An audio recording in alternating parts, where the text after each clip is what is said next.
AC running because it's really hot today. I'm gonna go ahead and turn off the music. Hey, hi, how are you? Oh, that might have been loud. I'm so sorry. Let me know if you can hear me okay, or if I need to turn the gain up or something.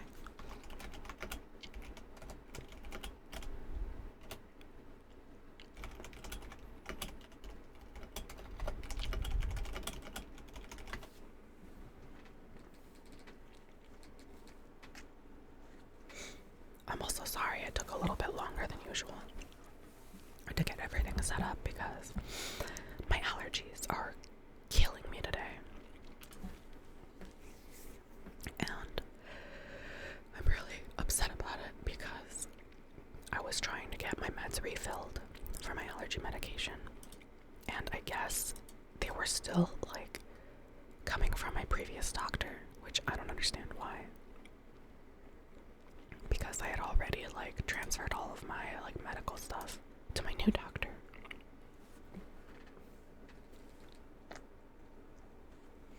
And this was ages ago already. So instead of my prescribed allergy meds, I'm taking some over-the-counter stuff for the time being, and it's not working out that great.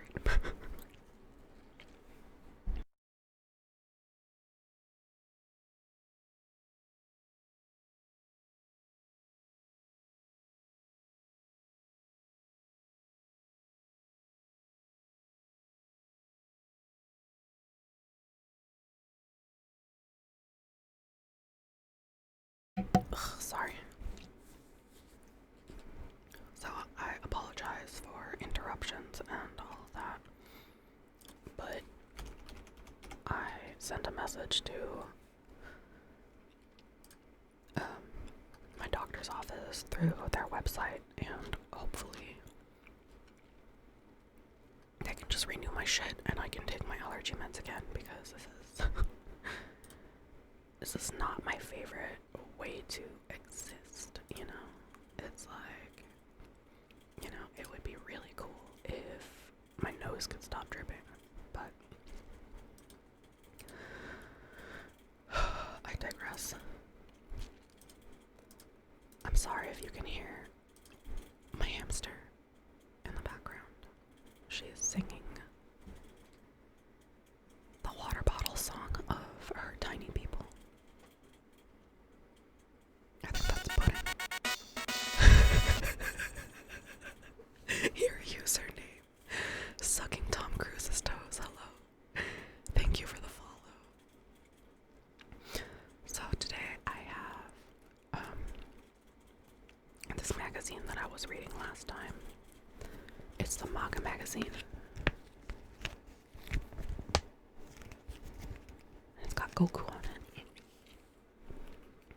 On the front of it has some Demon Slayer character that I don't remember his name. And it's got Goku and Vegeta, Sailor Moon, and Totoro, the Spy X Family people, Naruto, Astro Boy, and Luffy from One Piece.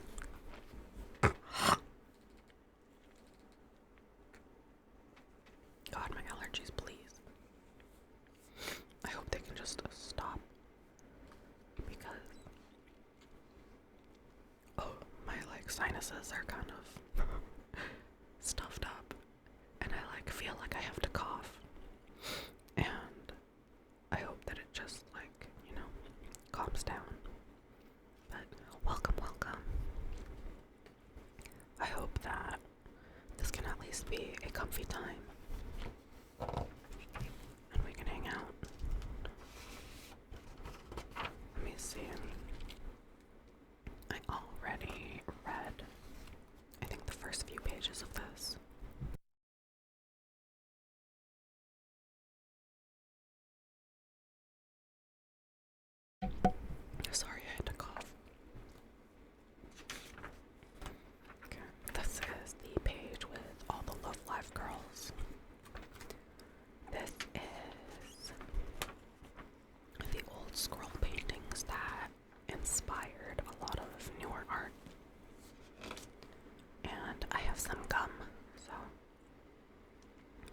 like grape flavored. And gum chewing videos are usually like one of my favorite ASMR videos, so I'm gonna give it a shot.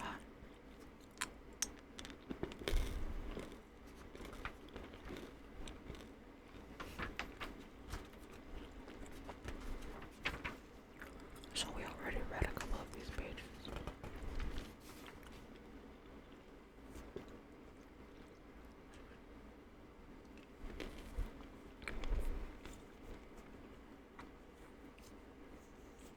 And I think we left off on page like 20 or something.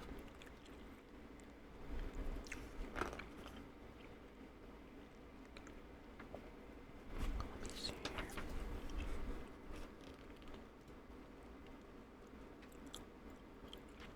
I think we read this too.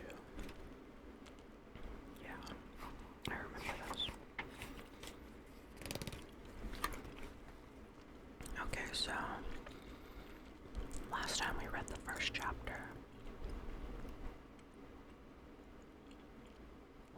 Now we're on chapter 2. It says pioneers and star creators. These visionaries helped cement a new art form. And there's this really fancy little collage across the page spread. And it's got like all of these Tezuka characters. So this is an article about Osamu Tezuka. And he is colloquially known as the godfather of manga. Yes, Tom Cruise's toes. It gave me quite a fucking laugh, honestly. I thought it was super funny. I always appreciate silly usernames. Okay, so Osamu Tezuka was born in 1928 and saw career success as early as 1946.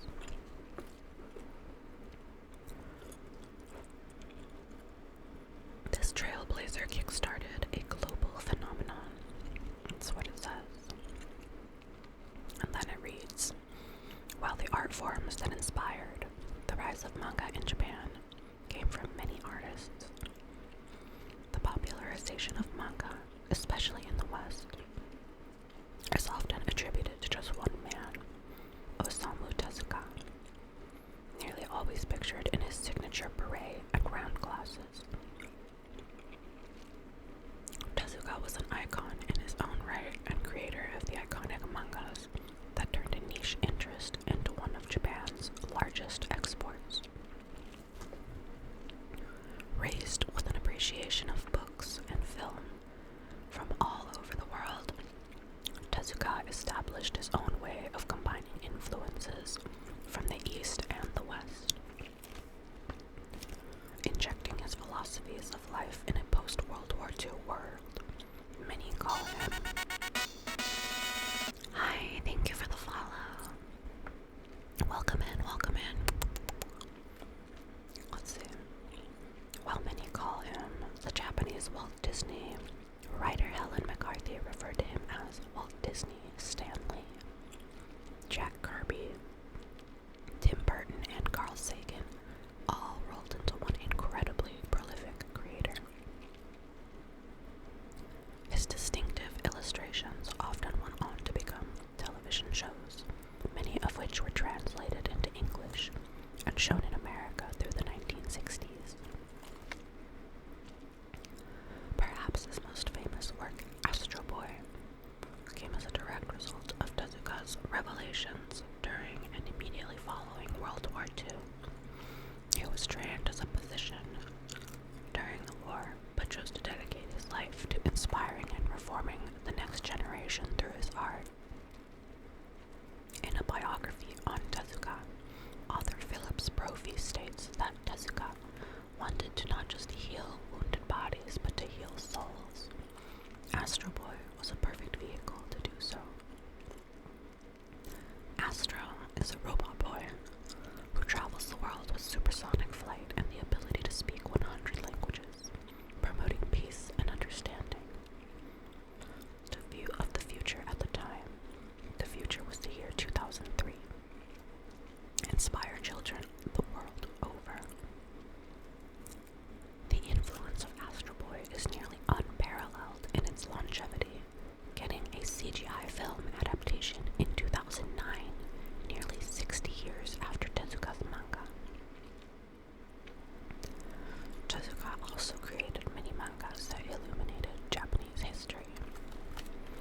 Ghibli's most beloved works, Dororo, features a young ronin named Hyakimaru, who was born limbless due to dark magic, but through the healing magic of a doctor is given the limbs of a dead child. Given limbs of dead children from the war-torn Sengoku period of Japan around the year 1500. On his quest to defeat the demons that cursed him, he meets Dororo, a young orphan thief, and the two team up to complete his quest. The story echoes the tumult Japan faced in the 1940s, showing a surprisingly dark and complex view of humanity. Sakura blog writer Kevin Sirugeda says the manga explores themes worth the price of admission. The anti-war vibes in Tezuka's work are rather obvious. So that's pretty good. I know that was a big central plot point in Tezuka's work. While certainly shaped by Disney's earlier works, Tezuka's influence came full circle with his 1950 manga Kimba the White Lion. While unheard of to many, Tezuka's creation became the center of controversy when certain critics pointed out glaring similarities between it and the later 1994 Disney classic, The Lion King. When leading voice contributor Matthew Broderick signed on to the project to voice Simba, he said in an interview with Austin American Statesman, "I thought they meant Kimba, who was the white lion on TV when I was a little kid, so I kept telling everybody I was going to play Kimba." That's so cute. Regardless of the connection between the two enduring classics, it is clear that Osamu Tezuka created profound artworks that generations of people all over the world admire to this day.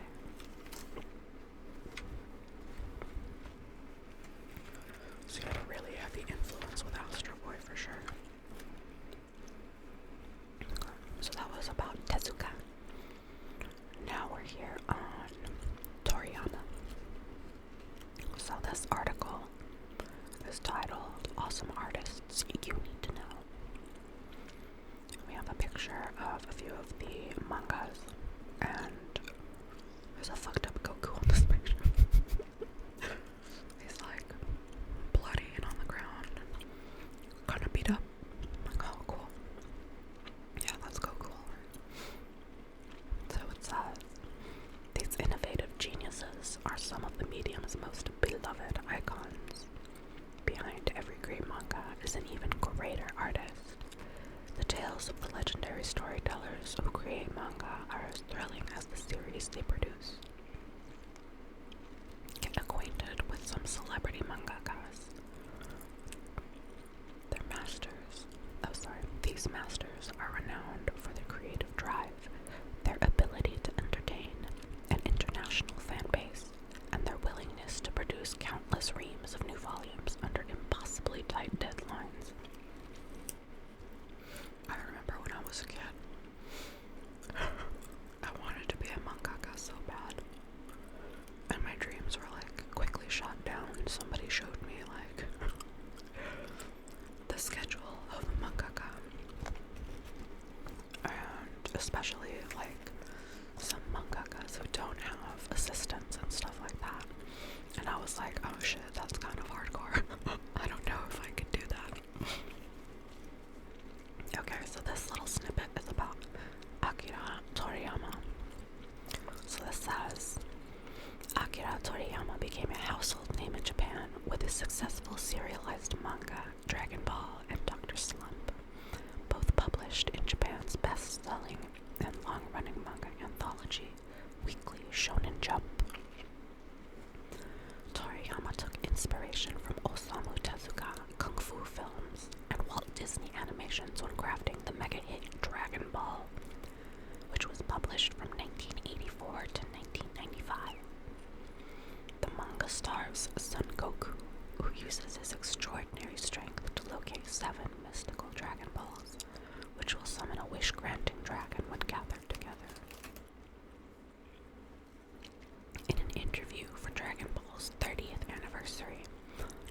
spoke about the trends that appear in his character designs. I always draw strong protagonists, he said. It's not just Goku, they're all like that. I think it's easy to draw superhumanly strong guys, and fun too. He detailed in an interview with Kansenshu that the process for drawing characters is basically that I start with their personality, and then I decide on their face next. Then, once the face is done, I can come up with their clothes. Dragon Ball has become one of the most influential works of manga in recent decades, leaving behind a superhuman-sized legacy for other shonen mangakas to try and fill. And it says, Akira Toriyama was born April 5th, 1955, and his career started in about 1978.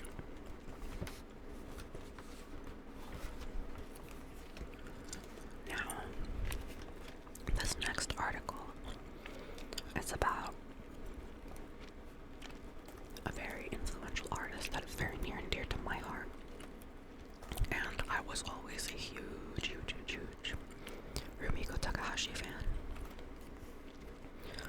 A lot of my manga and anime journey started with like an Inuyasha around my house, shit like that. So I was always a big fan of her works. I think they're very iconic.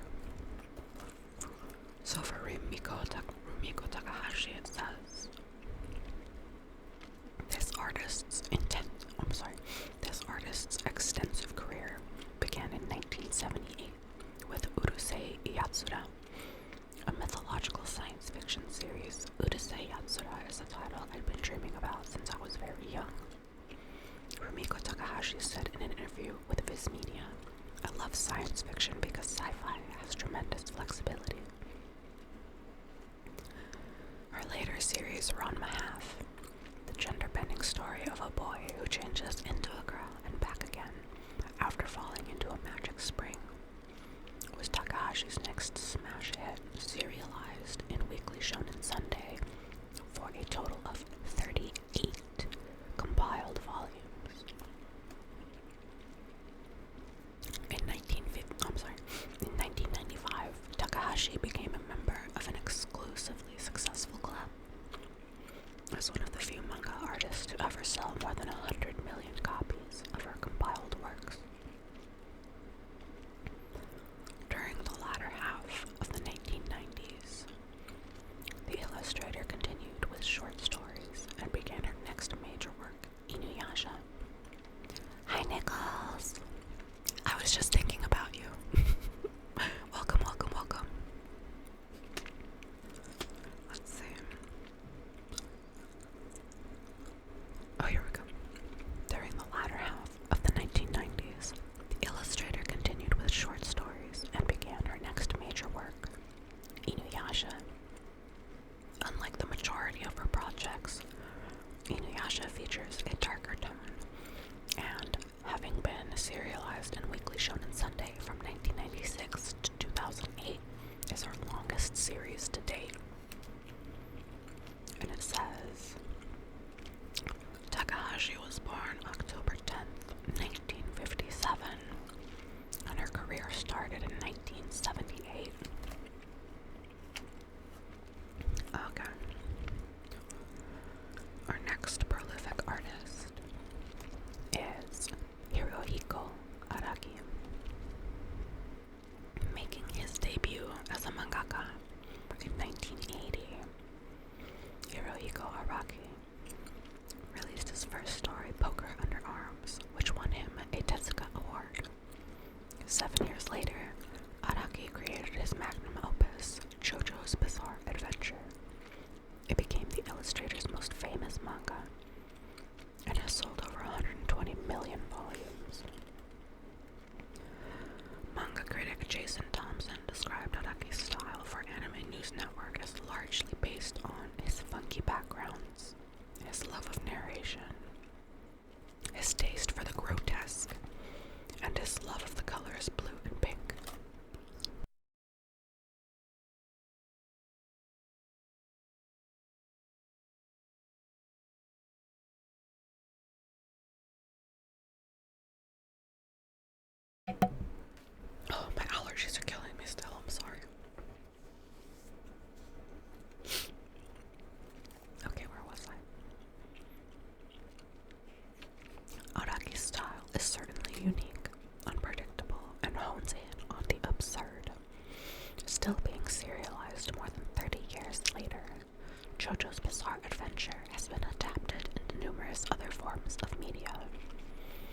2011 to 2021, Anaki produced JoJo Leon, the 8th story arc in the series, serialized in Ultra Jump magazine.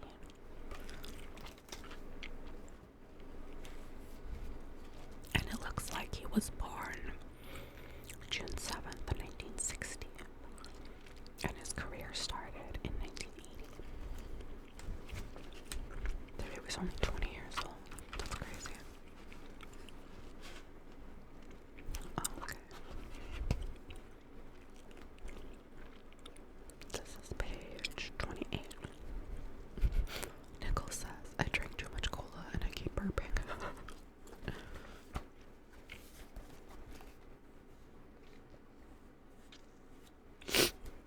Okay, let's see. This next one is Naoki Urasawa. If you really want to understand how to create manga, you should take drama classes.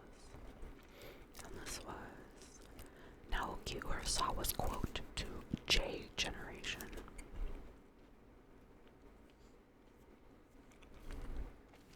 And the article reads, oh no, I broke my CPU on my PC somehow. I'm so sorry.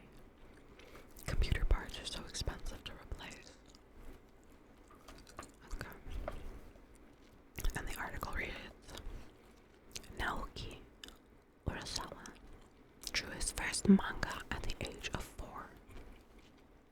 His professional career began in 1985 when he illustrated the action series Pineapple Army, written by Kazuya Kudo.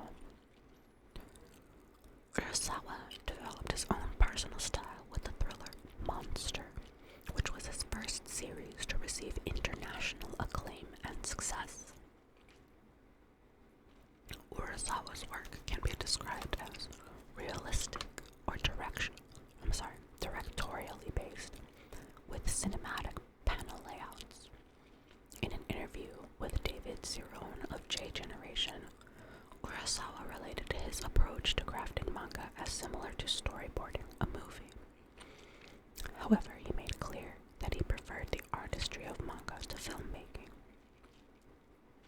As long as I have pen and paper, I can create something new, he said. I can begin to work in my own form of expression without limitations.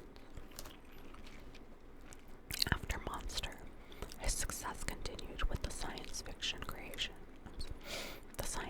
mystery 20th Century Boys. He also created the acclaimed series Pluto, a reimagining of the greatest robot on Earth, story from Osamu Tezuka's Astro Boy, one of Urasawa's biggest influences. For real, I'm going broke because of my shit PC. Oh my god, I'm so sorry. I know someone else who I think just lost their motherboard and had to replace it. And then they were running into like a power supply issue, so they had to like replace a bunch of parts, and I hate to hear people dealing with computer issues. Just, that shit is so expensive. So, according to the article, Urasawa was born January 2nd, 1960, and his career started in 1985.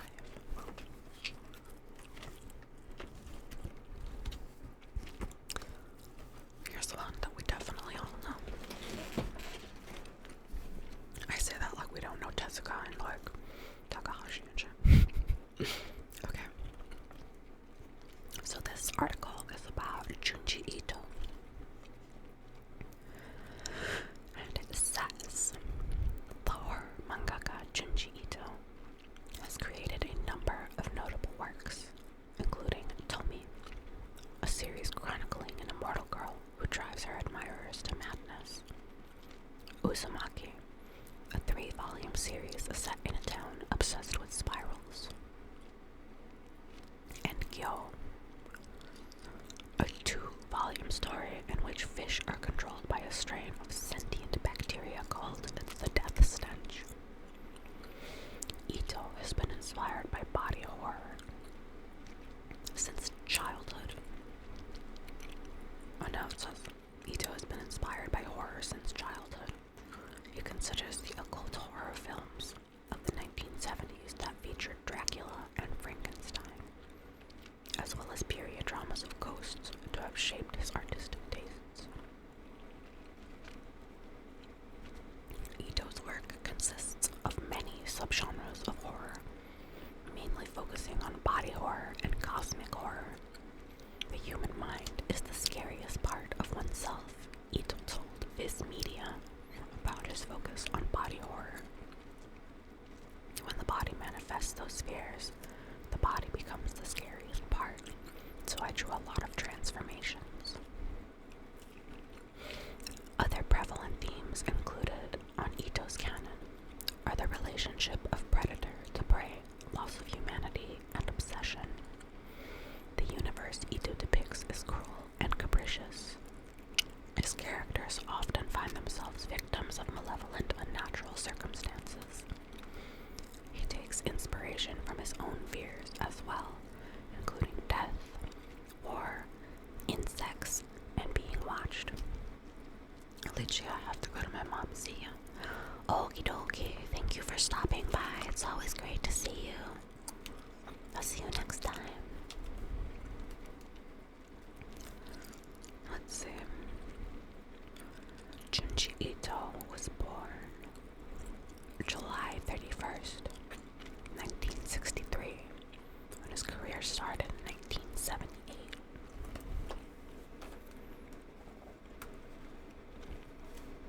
Okay. And the next article is about Clamp. Now, Clamp is a series of artists that work together, I believe. So, about Clamp, the article says, having published 22 popular manga series over the past 2 decades, the all-female manga artist group Clamp is respected both locally and internationally. First formed as a group of 11 high school students creating doujinshi, self-published fan works, Clamp began producing original manga in 1987. By 1993, Clamp had been reduced to its 4 current members.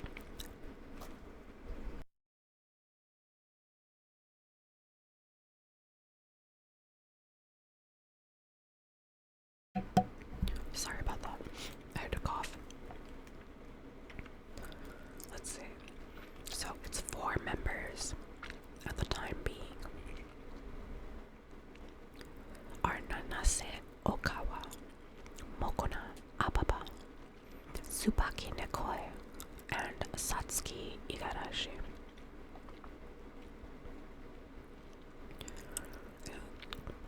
Follows up to say Okawa helms the group as leader and writer, while the other 3 artists shift roles for each series. After I create the outline, we discussed who's going to draw pictures, or if we'll all draw together, since several of us can draw, said Okawa in an interview for the book manga Masters of Art. We sometimes have a work in which one person designs the characters, and another person draws the actual story, so we divide up the works depending on the situation. Clamp is best known for Cardcaptor Sakura, a story following a 10-year-old girl who accidentally releases a deck of magical cards that she must collect before havoc is wreaked on the world. Another of their popular series, X, is an intense, dark fantasy dealing with themes of fate and freedom. And it seems like they also launched in 1987.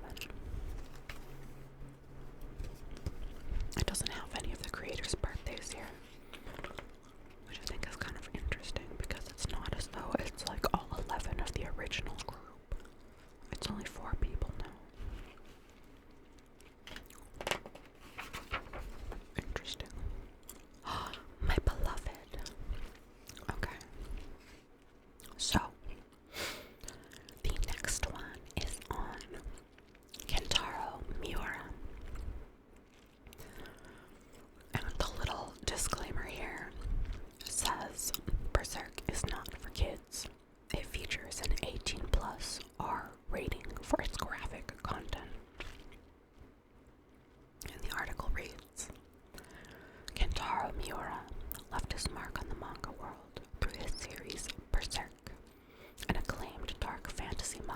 has sold more than 50 million copies worldwide. The series is most famous for its dark themes and violence, wrote journalist Gene Park for the Washington Post. On Berserk's success, Park credited the strength of its character work and its complicated interpersonal relationships as much as its Hieronymus Bosch-inspired art style. Sadly, Miura died on May 6, 2021. He was 54 years old. Artists and creators from around the world paid tribute to Miura and Berserk following the news. The series will continue and conclude under the guidance of his staff and existing story notes. Miura lived from 1966 to 2021, and his career started around 1989. So, Miura passed away a couple years ago, right before my birthday. And I don't know, that hit pretty hard. I was really bent out of shape about it. It's just one of those things that you never want to happen. One of your favorite authors, you know. Okay.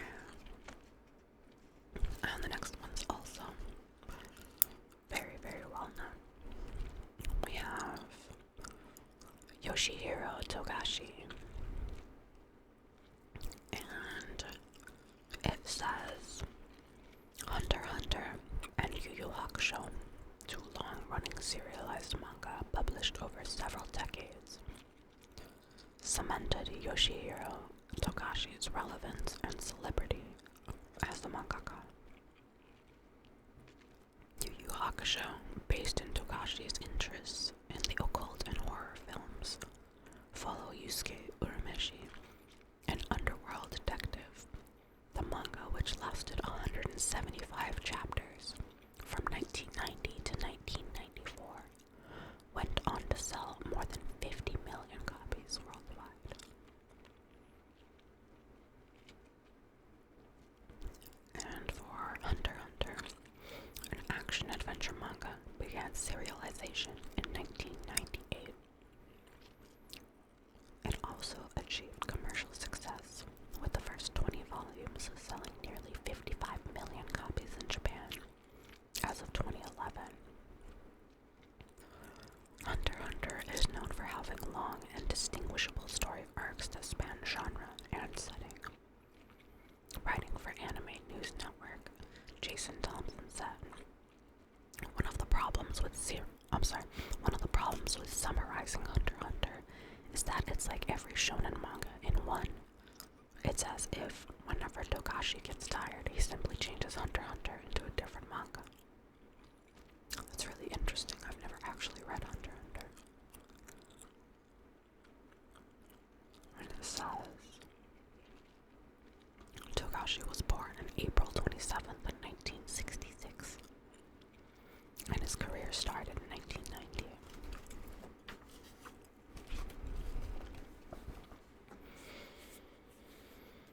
Okay, next up is Takehiko Inoue.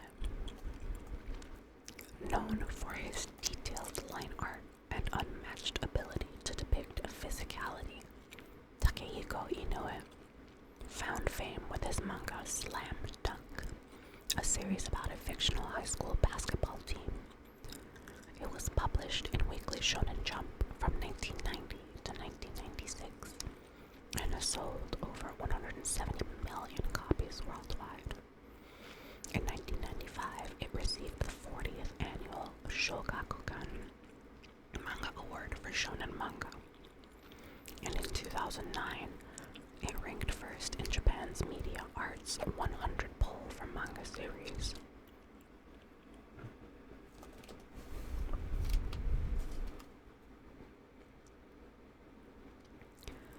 It says, the manga's popularity caused a surge of interest in basketball among Japanese youth.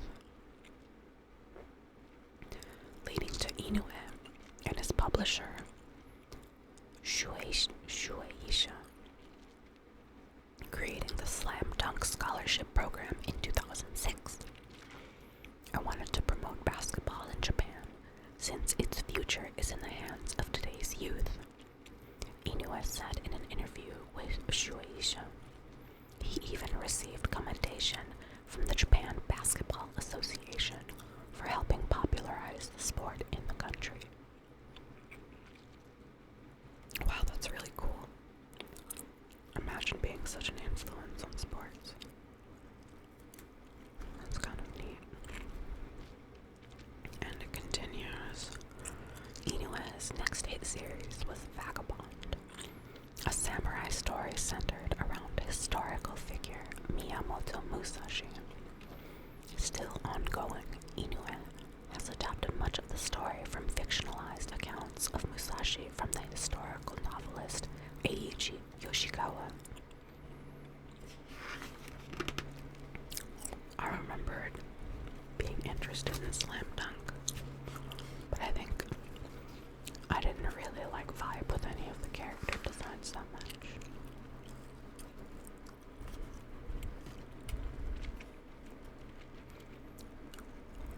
Oh boy.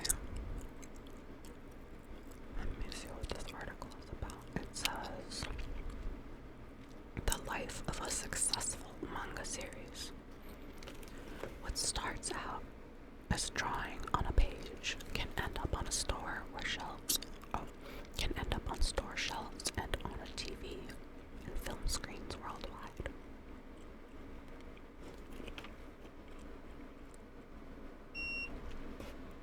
Sorry if you hear that, that's my AC. Let's see. I think this is about My Hero. So, it says, in 2020, Netflix signed a first look deal with comic book publisher Boom Studios.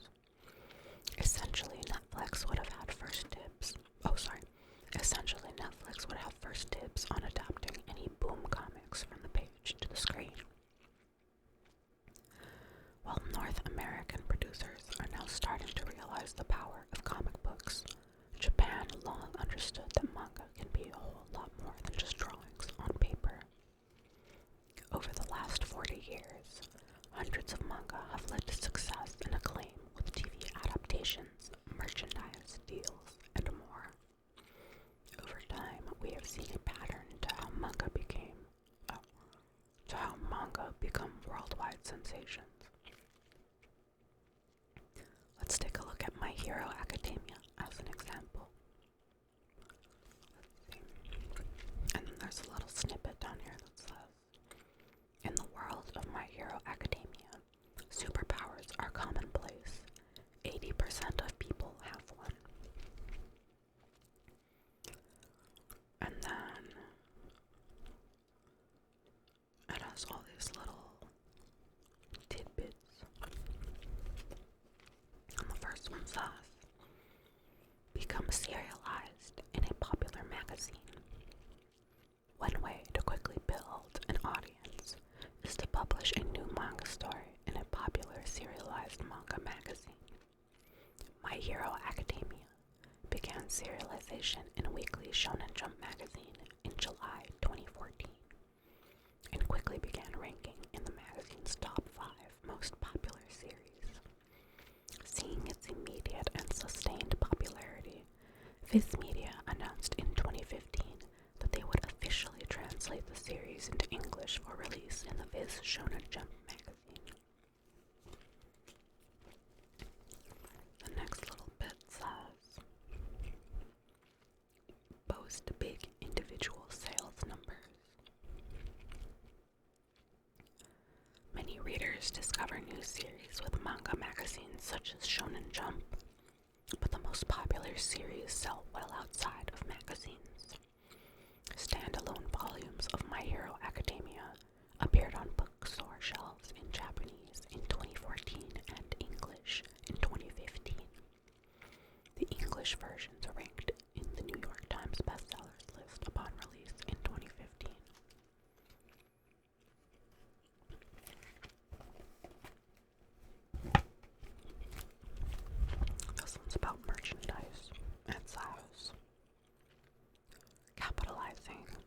merchandising opportunities. A red-hot manga series with a popular anime adaptation is likely to see tons of merchandise available for purchase. When Funimation licensed My Hero Academia for international release, it also gained the rights to any official merchandising opportunities for the series. Today you can find My Hero Academia toys, clothes, and accessories online and in comic stores everywhere.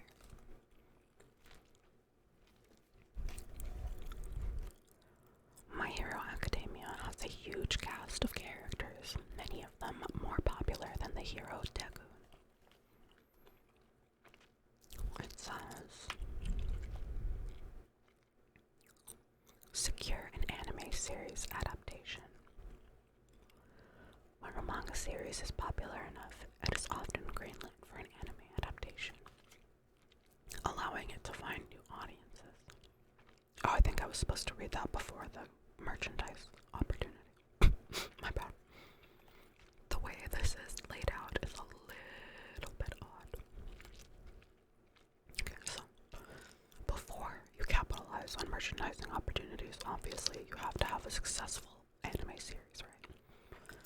And it says, when a manga series is popular enough, it is often greenlit for an anime adaptation, allowing it to find new audiences.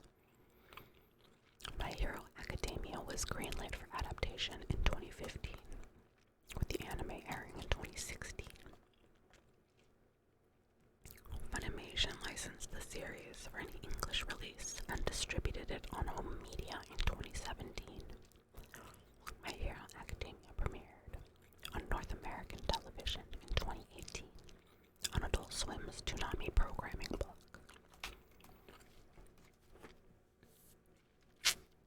And then back to capitalizing on merchandising opportunities.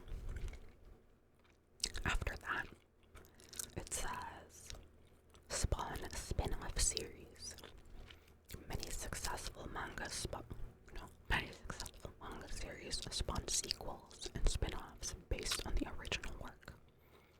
In the case of My Hero Academia, with its colorful and plentiful cast of characters, 3 other series were born. So we have Smash in 2015, Vigilantes in 2016, and Team Up Missions in 2019. Vigilantes in particular was one of Barnes & Noble's favorite manga of 2018, calling it completely enjoyable on its own. And the last bit here says, get theatrical and live-action releases. A telltale sign that a manga has reached the upper echelons of success is film adaptation. My Hero Academia has not one but 3 animated films. Jesus Christ, I had no idea. Okay. And I guess the films are Two Heroes in 2018, Heroes Rising in 2019, and World Heroes Mission in 2021. That shows you how much I've been keeping up with that, Jesus Christ. Writing for the New York Times, reviewer T.O. Bugbee called Two Heroes an exhilarating animation that frames heroism as an act of community. A live-action My Hero Academia film is also in the works. Boo. Boo, you whores. Enough with the live-action trash. With renowned Shinsuke Sato directing and Legendary Entertainment producing. Unfortunately, those are just words that don't mean anything to me. Okay. Hi there, welcome in. Thank you for the follow, I appreciate it. Come in and get comfy. I'm doing pretty good.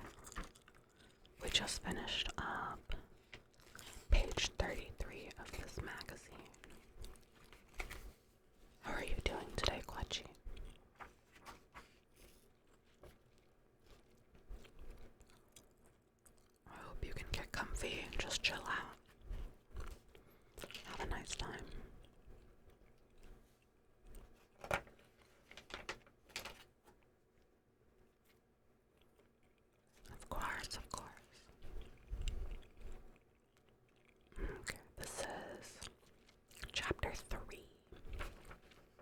And this whole page has a spread of One Piece characters.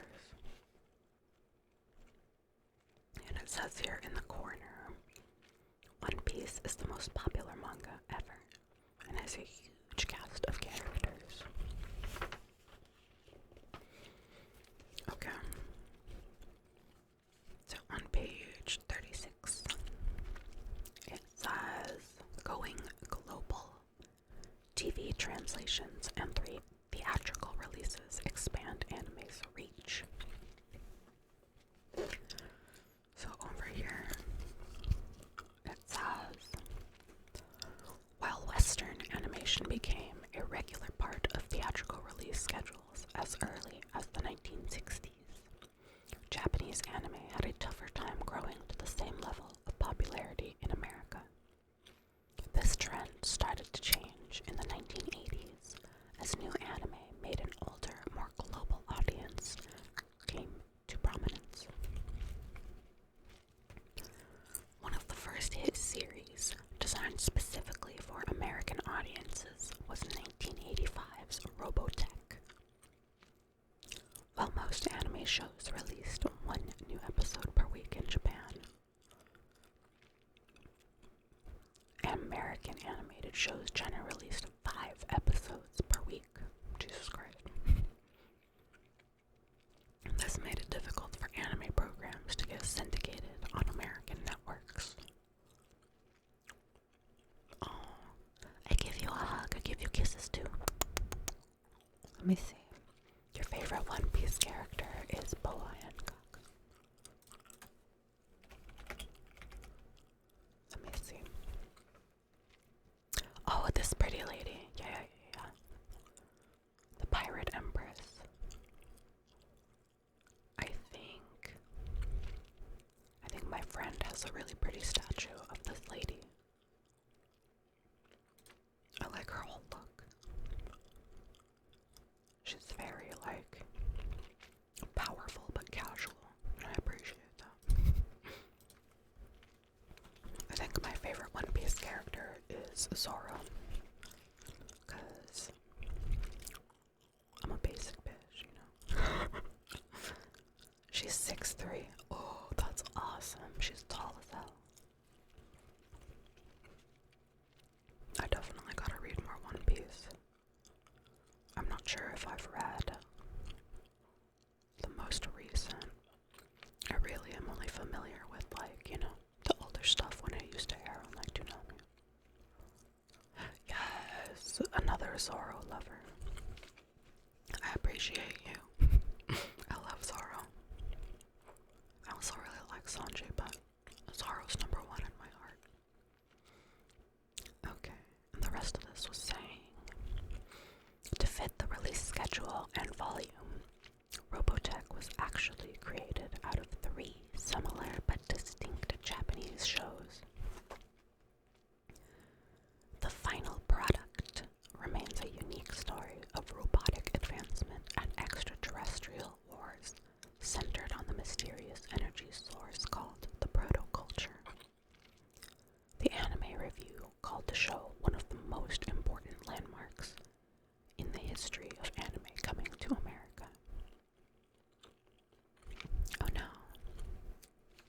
You need more gold. It's okay. You'll have more soon enough. Let's see.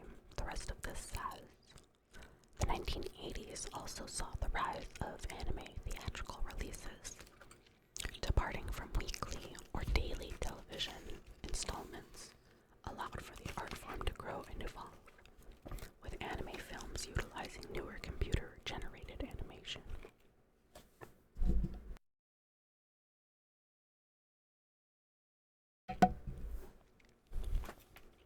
Where was I?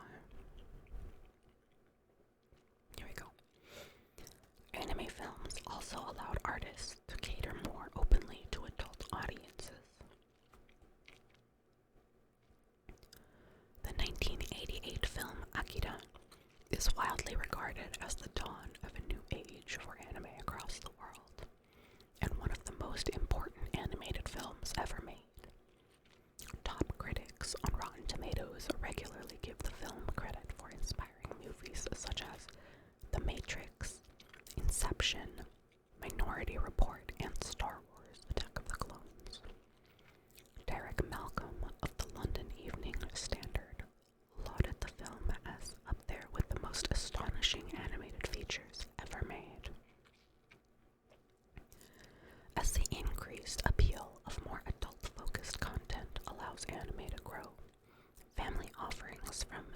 Ghibli began gracing the silver screen too. Films such as My Neighbor Totoro and Kiki's Delivery Service. I have to turn the page.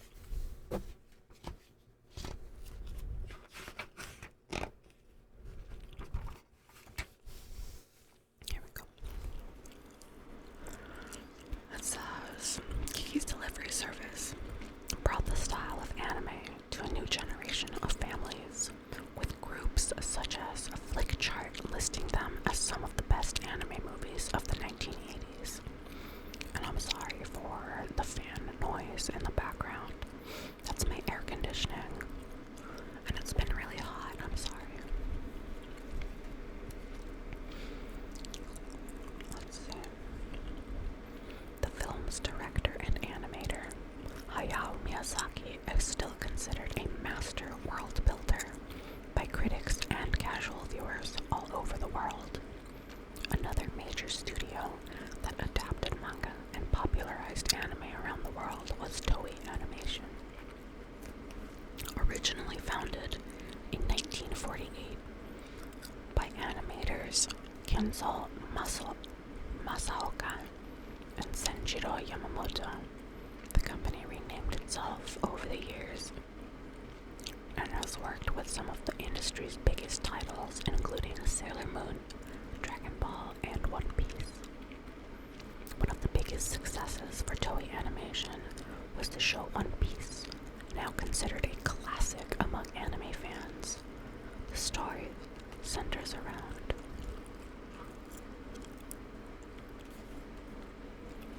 where does the rest of this article continue? Oh my god, okay.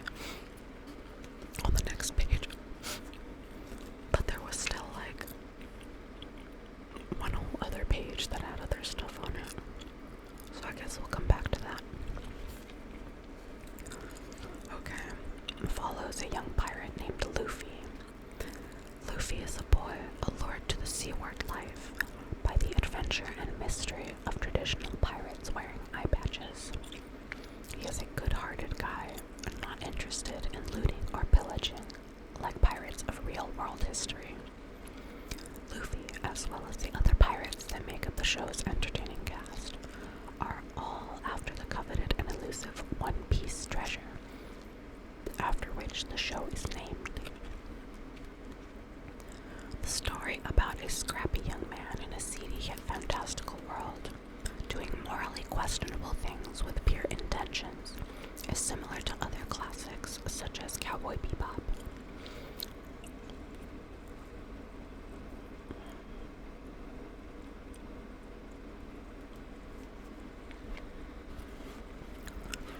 According to CBR.com, One Piece went on to inspire more modern anime, such as Netflix's Seven Deadly Sins and Hunter x Hunter. The mounting success of manga, as well as animated shows and feature films, continue to attract international attention.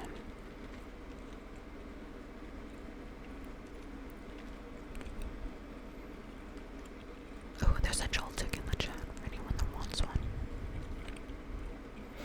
By the 1990s, American distribution and advertising companies were getting more manga and anime content into the hands of American consumers. The industry veteran companies such as Central Park Media and Funimation came to prominence at this time. These companies sold VHS tapes and eventually DVDs that allowed viewers to own whole series and watch them at their own pace for the first time. One of the defining anime series of this period was Dragon Ball Z, a continuation of Dragon Ball, which first debuted as a manga in 1984. The show follows protagonist Son Goku as he trains with his friends and defeats evildoers in epic superpowered fisticuffs. Today, the show has been broadcast in 81 countries and has 15 feature films to its name, as well as over 50 video games. John Walsh, creator of the popular YouTube channel Super Eye Patch Wolf, called Dragon Ball see the defining moment in shonen anime and manga.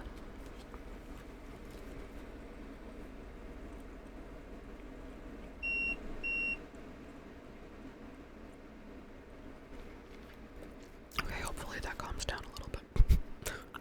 I'm sorry for my air conditioning. I hope it's not too loud.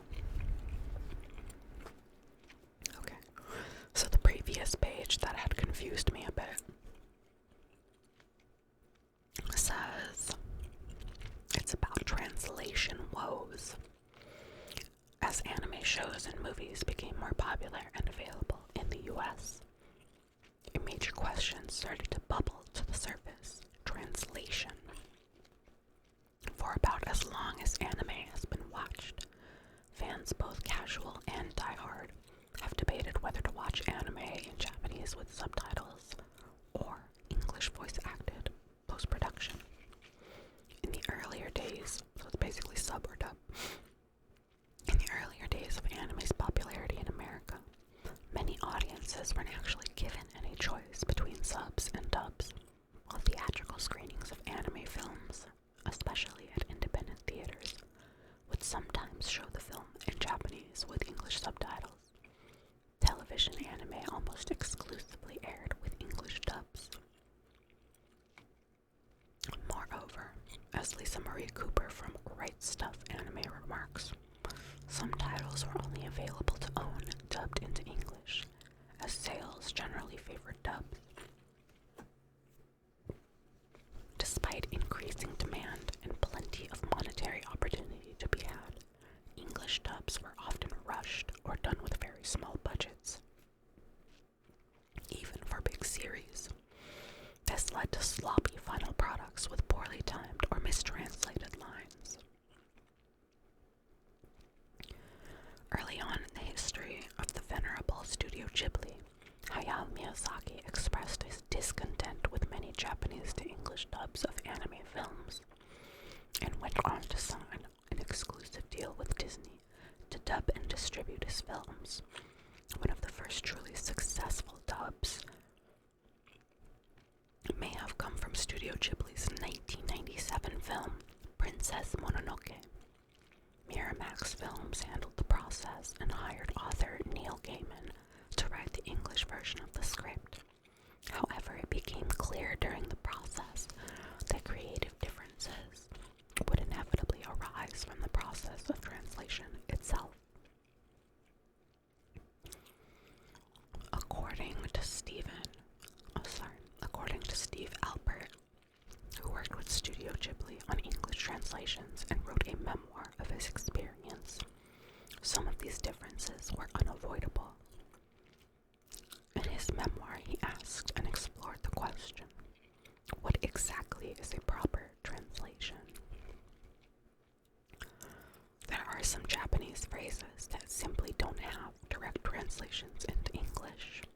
What's more, Disney often wanted to use the translation process as an opportunity to change elements of the story in order to offer more appeal to American audiences and bridge perceived cultural divides. The difficulty of this process was handled more eloquently in some cases, although less so in others. While the dub version of Princess Mononoke was generally well received, the same can't necessarily be said for Pokemon Indigo League, one of the most famous anime shows of all time. The English dub in some moments failed to translate the tone or certain characters, as explained by CBR writer John Widow. The villains of the show, Team Rocket, were often sarcastic in the original Japanese. In the English dub, however, they actually seem like tangible, albeit bumbling good guys. Part of their signature catchphrase to protect the world from devastation is, in the Japanese version, followed by their Pokemon Meowth adding, just kidding. Meowth's end comment is left out of the English dub, leading to a little confusion about Team Rocket's motives. Today, with Sky High demand and ease of access to anime via streaming, audiences can thankfully make their own decisions and most anime with either dubs or subs. I think it's nice to have the choice, you know? And as far as dubs or subs go, it really just depends on the English voice work. Because obviously, in another language, it isn't as obvious to us if the voice work is lower quality. Okay, let's see. This article is about Miyazaki. And it says, the founding father, Studio Ghibli's Hayao Miyazaki, is still revolutionizing the medium.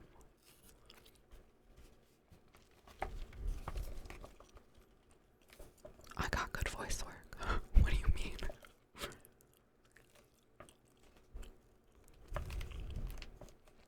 Okay, the article reads, he's the greatest animated filmmaker since the advent of the form in early 20th century, and one of the greatest filmmakers of any genre.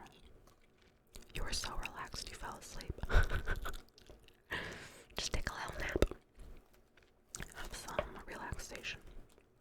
Do a little Pokemon sleep. Well, I'm glad you're comfy. I'm trying not to let my allergies get in the way of me trying to do this. My poor nose.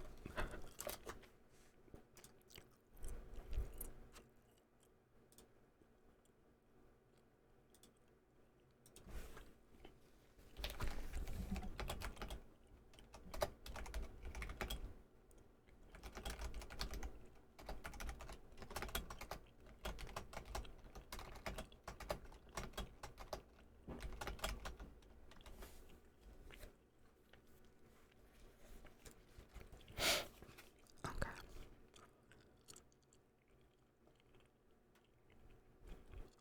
I don't know where I was, so I'm just gonna start. He's the greatest animated filmmaker since the advent of the form in the early 20th century, and one of the greatest filmmakers of any genre. This bold claim about Hayao Miyazaki, the genius behind Studio Ghibli, was made by Ligaya Mishan, a writer for the New York Times, and it's a sentiment held by many. Miyazaki, with his pioneering artistic vision, carved out a niche in the anime world, defining an entirely new visual style. The artist developed his illustration chops and crafted his animation style at the renowned Toei Animation Studio. Miyazaki met his wife, Akemi Ota, while they were working as colleagues at Toei on the film Gulliver's Travels Beyond the Moon. He also founded his professional relationship with collaborator Isao Takahata. During this time, Miyazaki eventually left Toei and became an established presence within the anime community following the 1984 release of his feature-length film adaptation of his own manga, Nausicaa of the Valley of the Wind. BT Dubs Nausicaa is my favorite movie ever. This was the first film that Miyazaki collaborated with another longtime partner, composer Joe Hisaishi. While the film was made before the official creation of Studio Ghibli, it is often considered the first of many Ghibli classics due to its unique style and contributions by present Ghibli mainstays Miyazaki, Takahata, and Hisaishi. On June 15th, 1985, writers and animators Miyazaki and Takahata came together with producer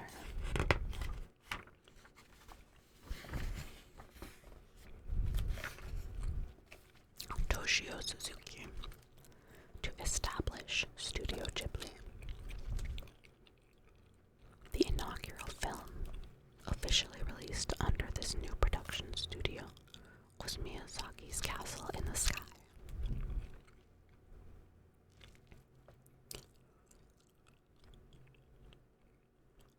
Castle in the Sky was well received, the studio really started to gain global acclaim with 1988's My Neighbor Totoro. Written and directed by Miyazaki, My Neighbor Totoro crafts a gentle story about the friendship between two children and an enormous forest spirit creature that only they can see. In 2018, it became the first Studio Ghibli film to get a wide theatrical release in China, just in time for its 30th anniversary. And the film has gone on to gross more than $40 million worldwide.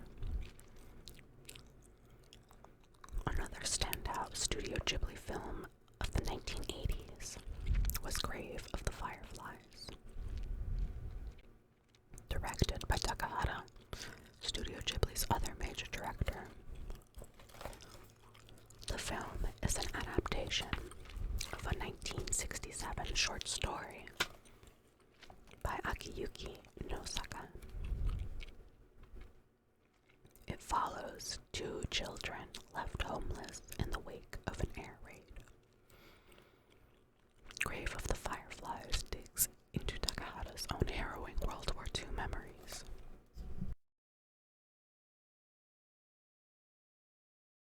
Oh my god.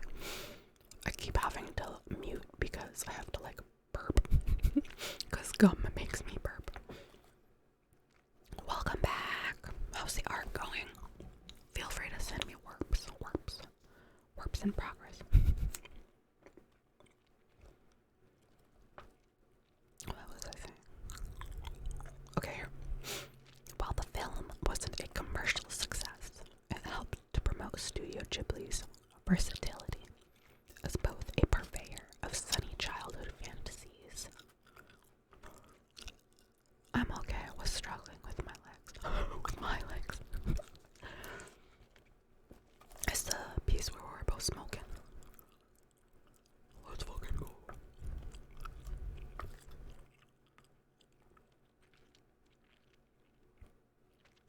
Yes, I'm so excited. Okay, what the fuck was I reading?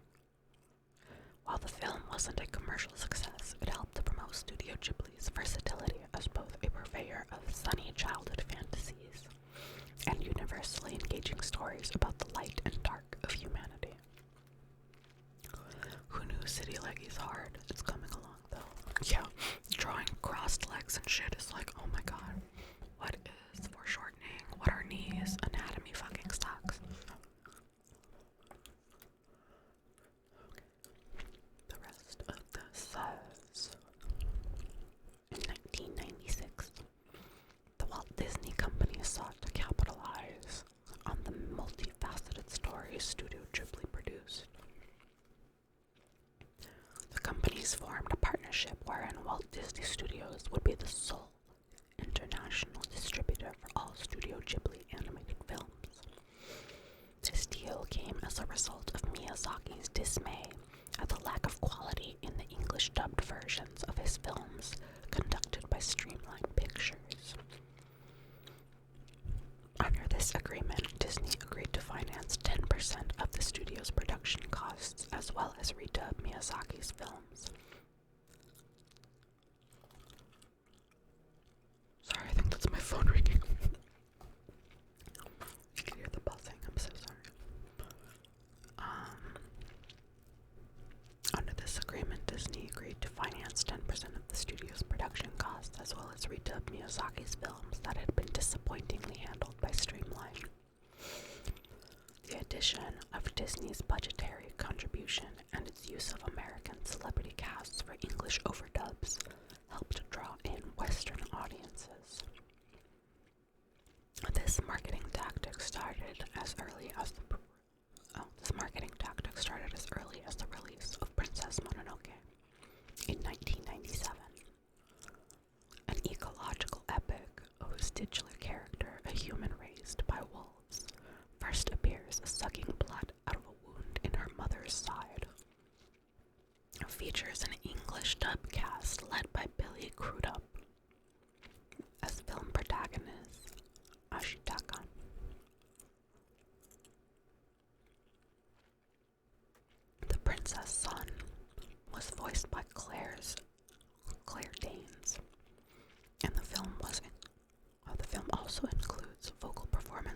Gillian Anderson, Minnie Driver, and Billy Bob Thornton. I love Gillian Anderson. In 2001, Studio Ghibli released Spirited Away, which became the pinnacle of their cinematic achievements and firmly pushed the studio into the cultural mainstream. The phantasmagorical fable follows the timid heroine, Chihiro, who must learn bravery. Chihiro's objective is to save her parents, who have been transformed into pigs. She must work at a fantastical bathhouse that caters to a diverse array of spirits. The dream world portrayed in the film is rife with unimaginable magic and profoundly simple natural beauty. Peter Bradshaw of The Guardian lovingly describes Spirited Away as capturing the fleetness and lightness of childhood.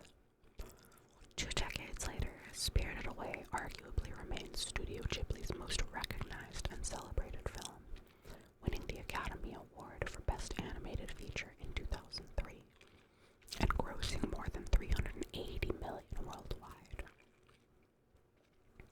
It still sits at number 2 in Japan's top 10 most successful animated films.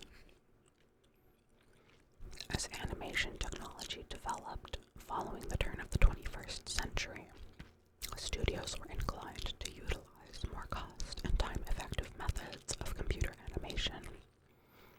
Miyazaki and Studio Ghibli remained focused on keeping to the tradition of animations through hand-pencil drawings. I believe that the tool of an animator is the pencil, Miyazaki proudly told Mission. The core of Miyazaki's style is the articulation in his hand-drawn animation. Despite his mainstream animation's competitors utilizing more practical and efficient computer animation, Miyazaki remains steadfast in his tradition of drawing frame by frame.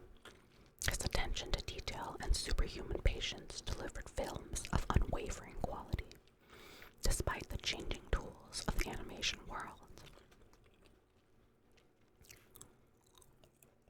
Howl's Moving Castle, released in 2004, incorporated Miyazaki's signature process into digital production. The original backgrounds of the film were drawn by hand and painted prior to being digitized. Characters were also drawn prior to scanning them into the computer. After digital processing, the studio chose to manually retouch the digitally altered images, making sure that all the feel of hand-drawn frames still shine through the digitization process. The English dub of Howl's Moving Castle featured Christian Bale as the Wizard Howl and Billy Crystal as the anthropomorphic fire Calcifer. While filling out voice casts with A-list actors is useful marketing tactic for foreign releases, dubbing does not come without challenges. Translating the Japanese dialogue and replacing it with an English translation is one thing.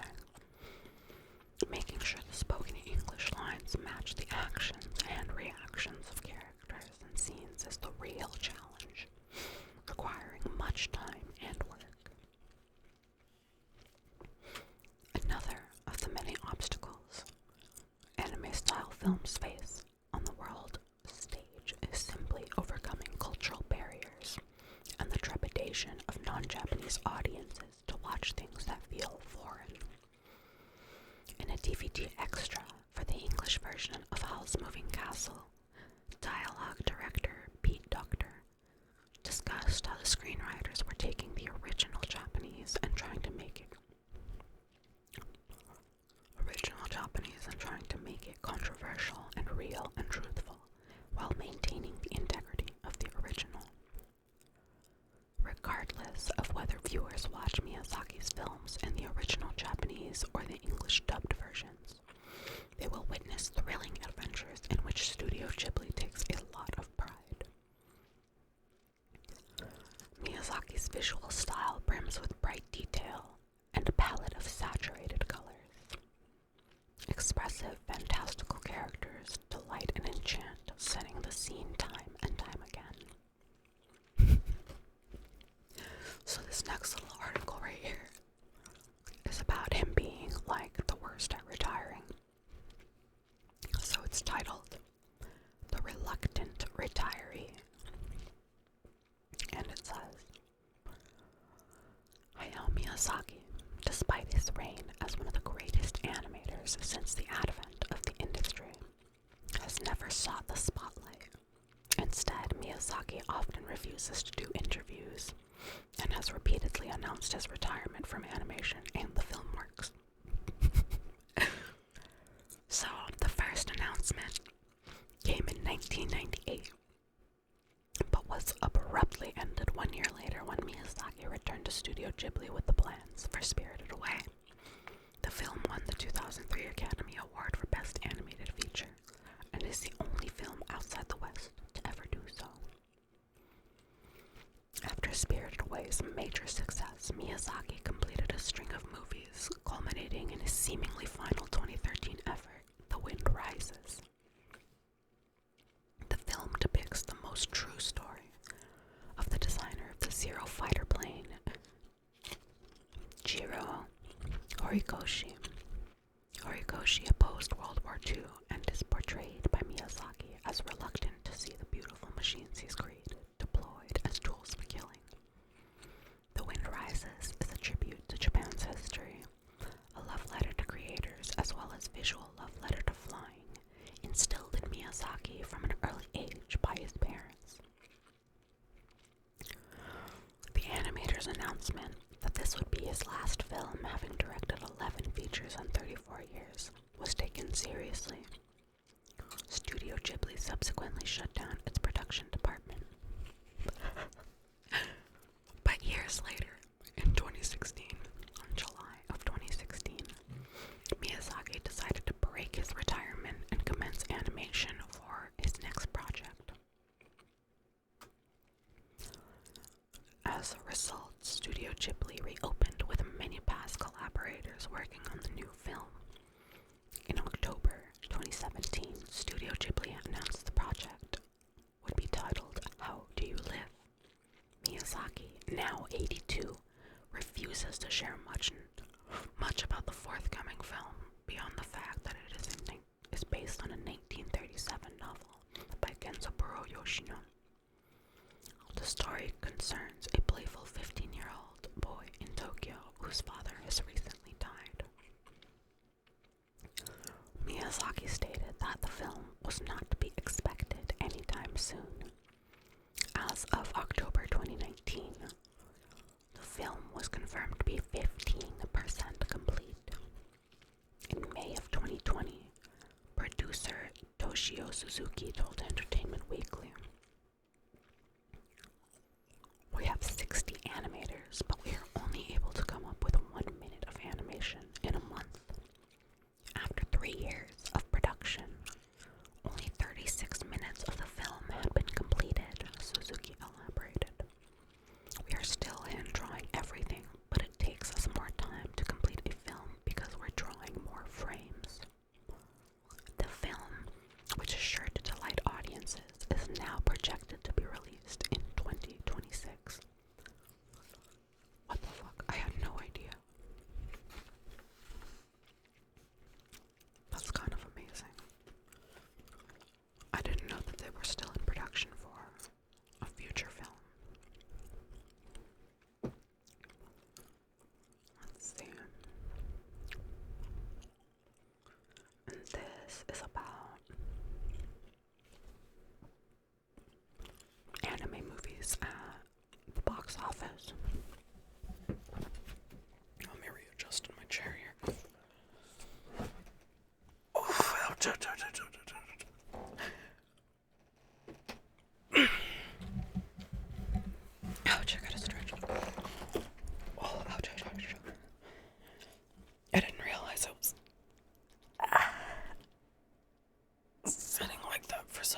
wanted to push myself to at least stream a little bit today.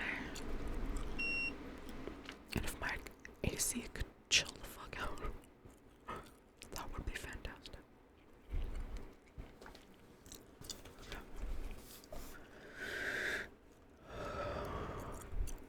What you got for me? Big sippy.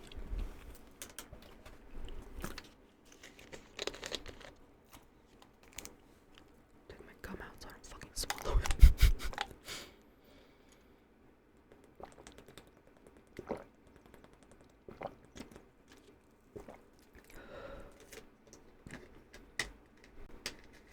Sippy. Oh, you know what I'm excited for today? I think we're gonna be having onigiri for dinner.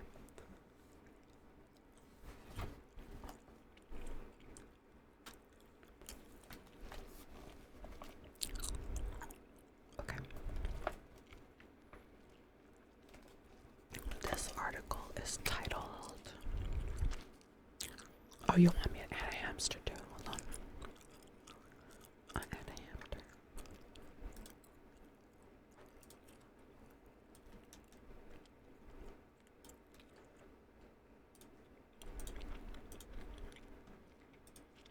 Okay.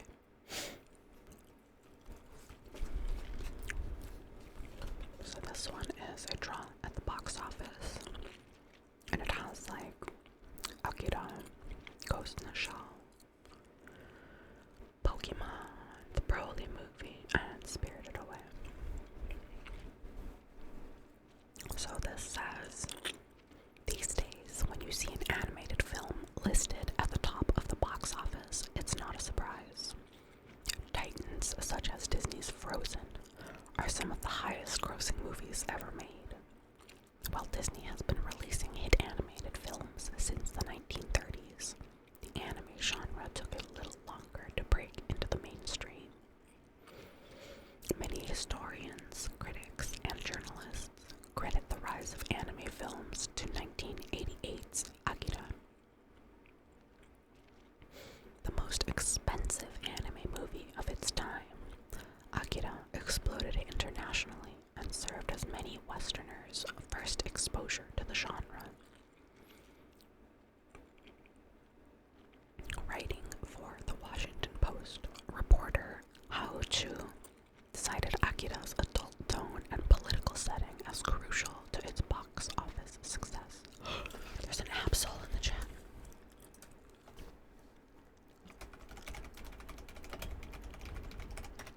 I just bit my cheek. I don't have that.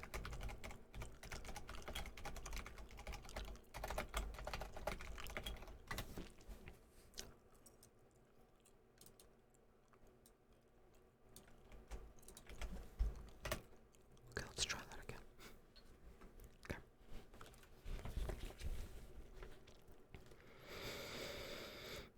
Where was I on here? Is my cheek okay? Yeah, I'm okay.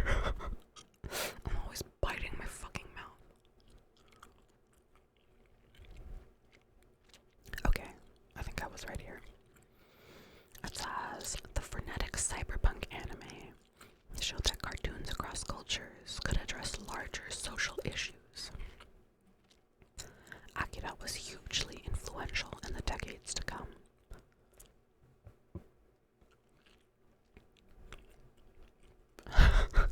Leave me alone, Akira.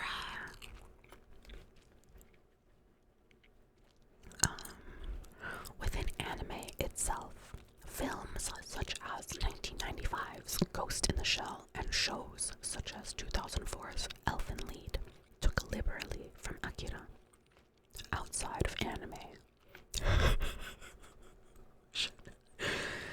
outside of anime, Kanye West used Akira as an inspiration for the music video for his hit single Stronger.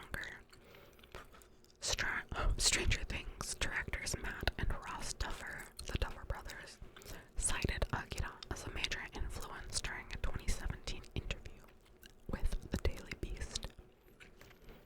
At the same time that Akira exposed an international audience to the power of adult-themed anime, the more child-friendly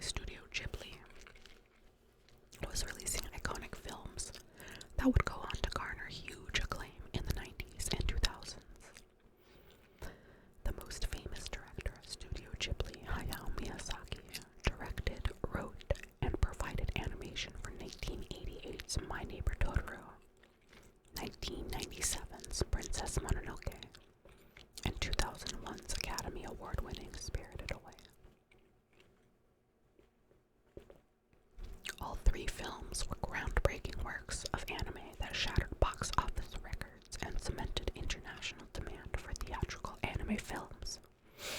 Even audiences who would otherwise never consider themselves anime fans, more often than not, find themselves enraptured by the inimitable passion and resolute humanism which define Miyazaki's body of work, wrote Toussaint Egan in a retrospective for Paste magazine.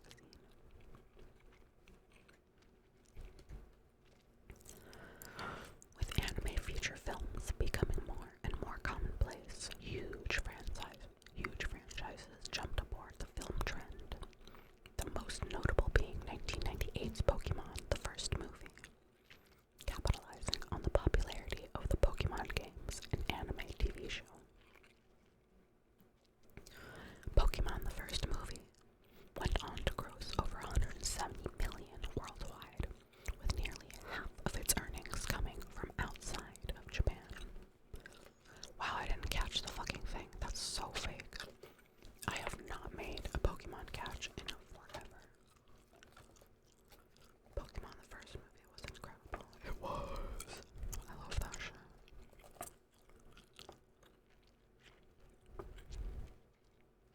Miyazaki was quoted to say, "My process is thinking about my stories for a long time." I get that.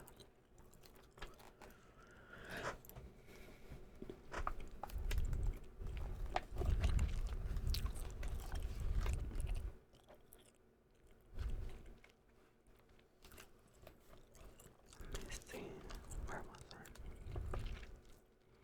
With anime feature films. Oh, sorry, I already read that. Respect for individual creators such as Miyazaki, as well as opportunities for studios' supercharged anime film development.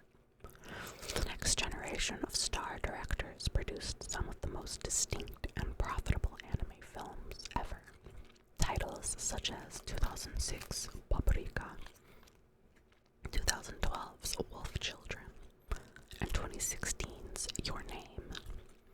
Your Name in particular was a box office star, earning over $350 million, the third highest grossing anime film ever. I had a hamster. Okay. Hamster time.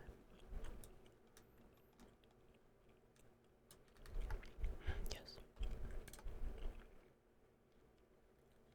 I wanted to place it, but it would crash the vibes and jump scare everyone so bad.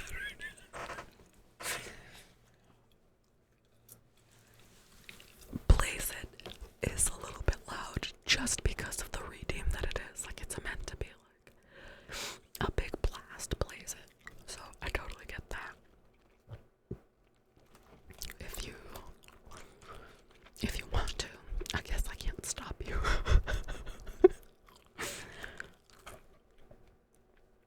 Okay, where the fuck was I? Its director, Makoto Shinkai, grew up watching Miyazaki's work and thinks that Miyazaki is a genius. When asked about him in an interview with The Guardian, Shinkai said, "You don't want to be imitating his style, but I do want to trigger emotions like his movies triggered our emotions."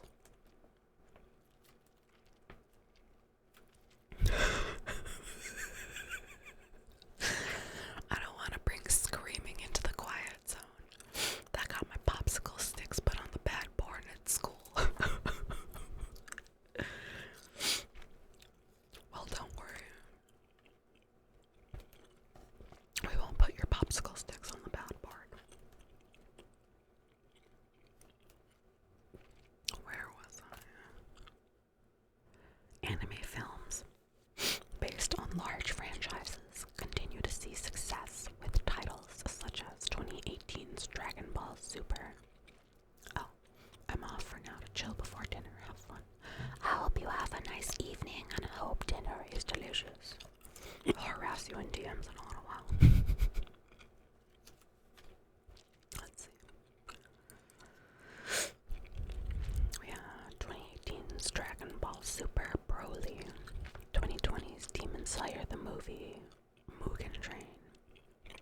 2021's Jujutsu Kaisen 0, appealing to longtime fans and newcomers to the franchises. Today, Demon Slayer the movie, Mugen Train, remains the biggest anime film ever with a box office of over 500 million. That's kind of crazy. The thing that bugs me out about Demon Slayer is like, I think it's really overrated. I legitimately, I sat down, tried to watch Demon Slayer. It's not my jam. Okay. This article says, or this article is titled, How the East Influenced American Animation. An artistic cultural exchange program is still paying off. And it says, as anime has steadily soared to unprecedented levels of popularity, it has left an incredible mark on American animation and pop culture in general. Believe it or not, this outcome was confidently predicted in 1987 by renowned anime artist Osamu Tezuka, creator of Astro Boy. In a television interview shared by Beta Gems Lost Media, he began by saying, to adapt to foreign civilization, first we had to swallow it whole. To copy was the easiest thing to do. This was in the context of manga evolving with American influence in the 1940s and 50s. Tezuka spoke of the way in which people and whole cultures, when exposed to new information, will at first imitate new influences. Given enough time, though, influences combine to inspire something entirely new.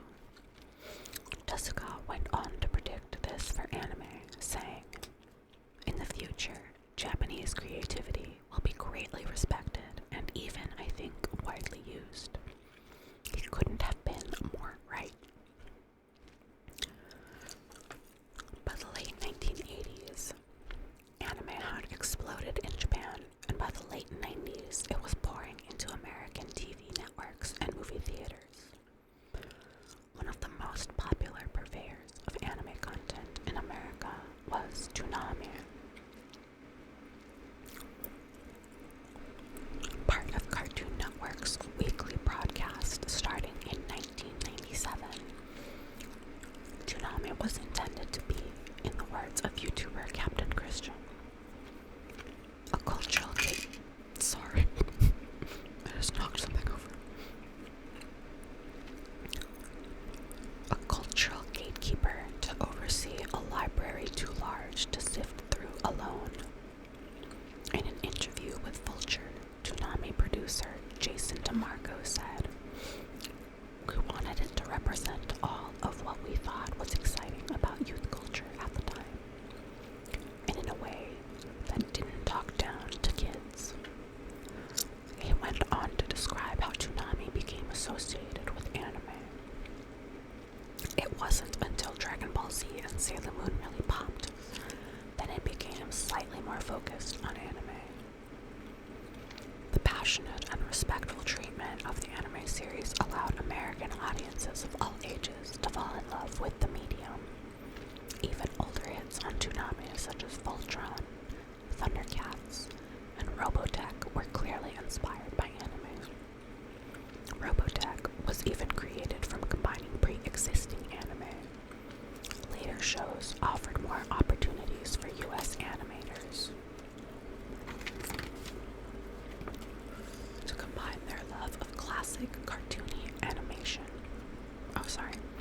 Their love of classic cartoony American animation like Bugs Bunny with their love of action-packed Japanese classics such as Widely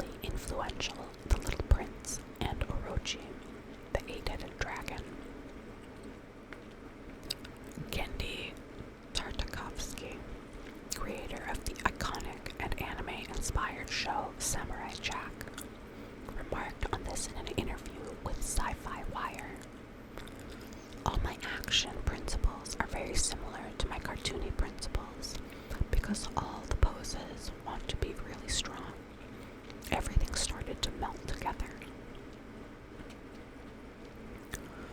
Anime's influence in America was perhaps more obvious on television than in film in the 90s and the 2000s. During this time, the line between anime and animation began to blur, especially on Cartoon Network. Shows such as the Powerpuff Girls and especially Teen Titans combined a more Japanese animation style with the classic stories of beloved American comic book characters. After all, as Samuel Edwards of Inspired Traveler points out, anime is a Japanese word, and thus Western audiences often use it for Japan's animation work. Meanwhile, the Japanese use the word anime for all types of animations.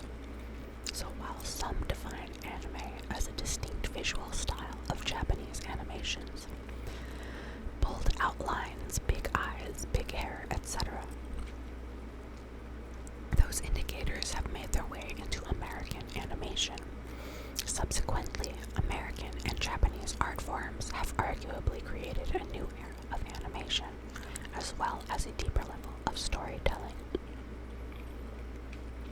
This melting together of styles continued with Nickelodeon's recently revived favorite, Avatar: The Last Airbender.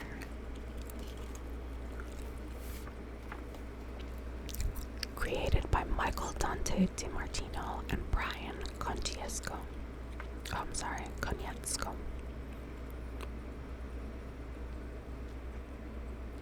This show is, according to Vox, writer of Aja Romano, one of the greatest TV shows ever made.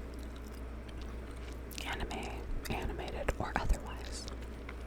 The show boasts a nearly unheard of 100% critics' approval on Rotten Tomatoes.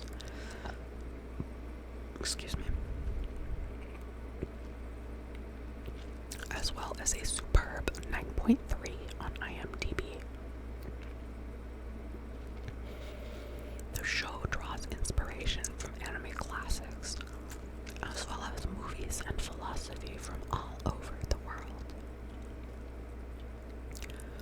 Its recent release on Netflix brought it back into the forefront of pop culture, reminding everyone of its singular brilliance. Avatar: The Last Airbender's massive world-traversing story echoes like this. What does this fucking say? Atlas' world-traversing story echoes the likes of Star Wars or Lord of the Rings while teaching universal life lessons. Now, I wouldn't necessarily compare it to Star Wars. Maybe Lord of the Rings. I know it's just talking about like world building and shit, but I don't know if I have good opinions about Star Wars' world building. Okay, it says, from an animation standpoint, the show draws character influence from Hayao Miyazaki's Spirited Away, as well as some of the movement styles of anime, such as Cowboy Bebop and Samurai Champloo. The fighting styles largely draw from Chinese action films such as Crouching Tiger, Hidden Dragon. Aside from its stellar animation, Atlas writing propelled it to prominence. Legendary actor Mark Hamill, who voiced Firelord Ozai in the show, said in an interview with Rotten Tomatoes, "I thought, this thing's not gonna last because it's too smart, it's too intellectual, but I got a lot of feedback from parents who watched it with their kids and loved it. That's the best, when you can be a part of something that the whole family can enjoy. And that was mainly due to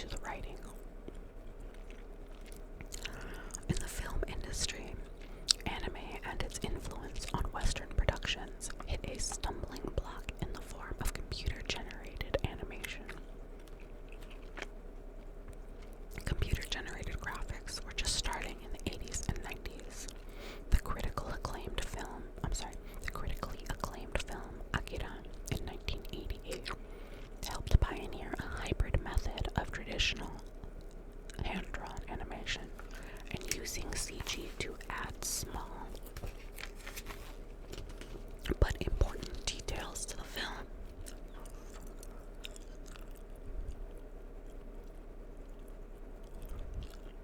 According to Carla Clark of Fandom, Disney then started experimenting with hybrid animation in the golden age of animated films, including Beauty and the Beast, The Lion King, DreamWorks' Prince of Egypt. Oh, sorry. Hybrid animation was Beauty and the Beast and The Lion King. And then DreamWorks' The Prince of Egypt in 1988 is also a shining example of hybrid animation. During this time, anime and American animation were in a state of mutual feedback and inscription and inspiration. God, why can't I read today?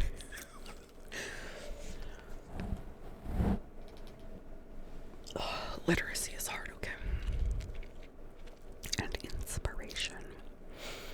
But as computer graphics advanced, studios such as Pixar championed a totally CG approach with classics like Toy Story and A Bug's Life. Japanese anime pioneers such as Studio Ghibli and Miyazaki continue to favor hand-drawn animations despite CG's rise to prominence. Even after Spirited Away, a magnum opus for Miyazaki, won the Academy Award for Best Animated Picture in 2003. Disney and Pixar both headed toward a CG animated feature.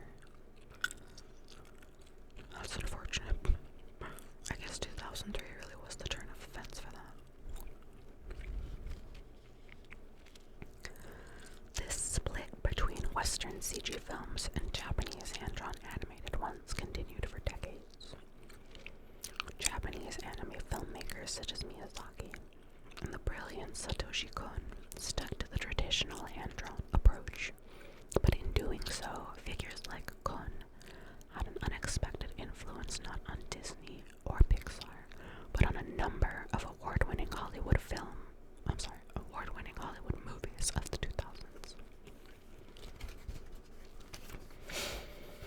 Perfect Blue, Kon's 1997 chilling meditation on frame, went on to inspire Darren Aronofsky's Black Swan, both conceptually and visually. Aronofsky also adopts visuals from Perfect Blue in 2000's Requiem for a Dream. Kon's 2006 film Paprika has nearly identical story elements to Christopher Nolan's Inception, which centers around the creation of a device that allows people to enter each other's dreams. Then that device is stolen, resulting in a breakdown of reality from using it. Inception also adopts visuals directly from Paprika. Dozens of viral videos on Reddit and TikTok show how anime films inspired Hollywood releases. Examples include visuals of 1995's Ghost in the Shell being used in 1999's The Matrix, as well as Disney's show White and the Huntsman, recreating images from the 1997 Princess Mononoke. It's clear that hand-drawn anime not only continually inspire American animators and productions, but these shows and movies' visuals were far ahead of their time. Today, anime isn't strictly CG or hand-drawn, but made with a melting pot of techniques and traditions. This is so annoying. I'm not gonna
let's see.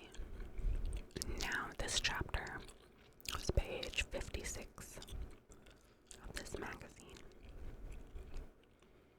And from here, it's giving a bunch of recommendations. So here it starts with, I'm going to adjust this really quick. It says 15 essential anime series. And it starts with Sailor Moon, 1992 to 1997.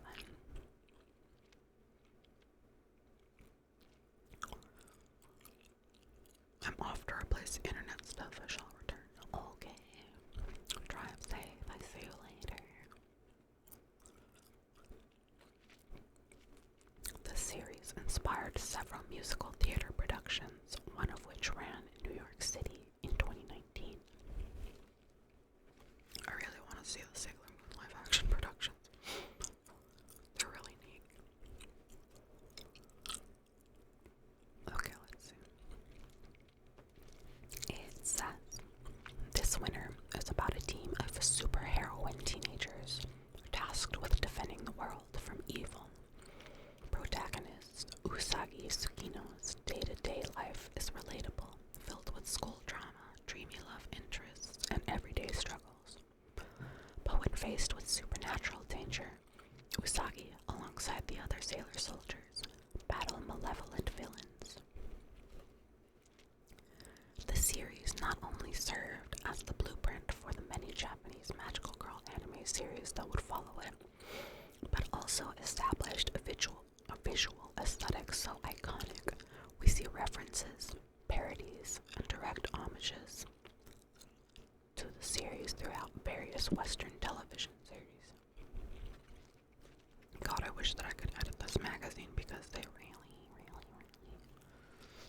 are repetitive.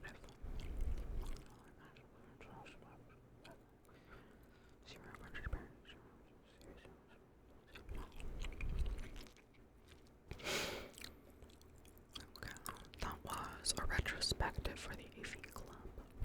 Sailor Moon was a huge step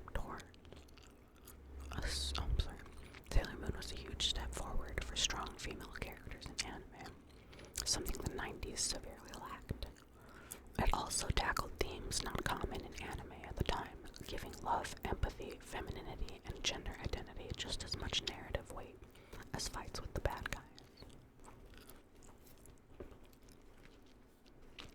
Okay, next is Neon Genesis Evangelion. It's easy to forget that this now $12 billion franchise started with a single season of TV animation. Neon Genesis Evangelion follows a group of teenagers who pilot giant robots, Evas, to fight aliens attempting to start the apocalypse. Kind of.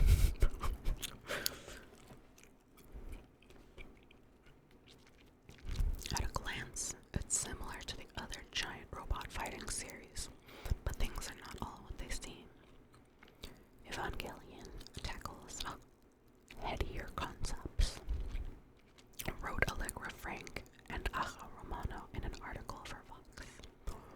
What does it mean to be fighting a battle you don't believe in, when your body becomes a war machine?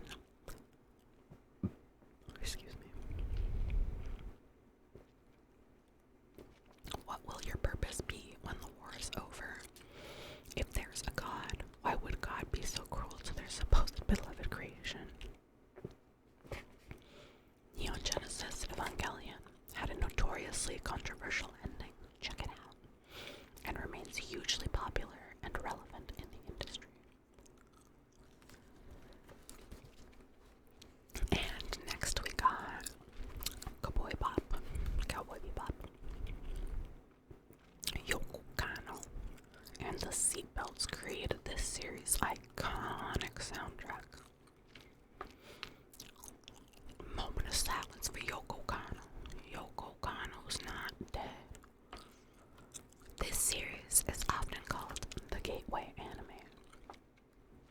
and so exceptional and accessible that it turns skeptics of the medium into die-hard fans. The story takes place in the year 2071 and follows a group of bounty hunters who explore the solar system in search for their next big paycheck. The series is beloved for its grown-up presentation, episodic format, amazing English voice cast, stellar animation, and iconic jazz fusion soundtrack. Cowboy Bebop may take place in fantastical locations, but every character is grounded in human emotion, wrote Alex Suskind in The Atlantic. That's one of the driving forces behind its legend, and why that legend has grown exponentially in the last 15 years.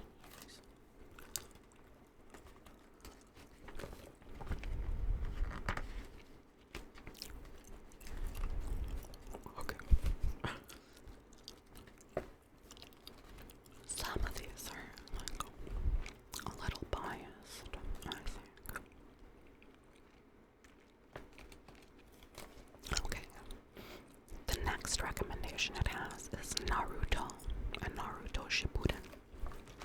Now, I don't know if any of y'all are aware of the Naruto phase that I had from like, what's that? 2006, like,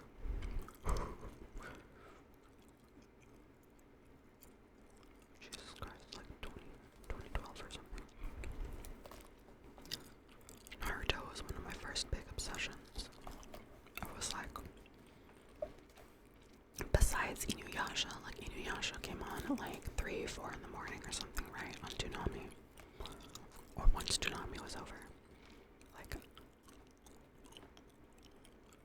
I was able to like watch Naruto and I was obsessed with ninjas. And my first OC ever, I think, was like Naruto's sister. Because I was an oh so creative 5th or 6th grader, you know.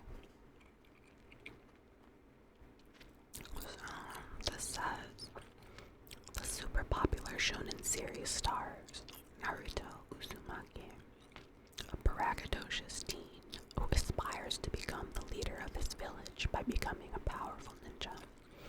Ninjas in Naruto are less black-clad assassins and more supernatural fighters with abilities that fuse high-flying martial arts and magical powers. A melting pot of influences is part of Naruto's appeal. Everything about its world, from its setting to its superpowered characters, takes inspiration from Eastern legends, traditions, and mythology. But everything always comes back to the titular Naruto, who captured the hearts and minds of millions of fans across the world. Naruto feels inferior to his peers, but he hates to be a loser, said series creator Masashi Kishimoto in a 2008 interview with the Los Angeles Times. I think readers see themselves in Naruto, and that's what appeals to them. They can empathize with him and his weaknesses. I do like the Magic Ninjas show.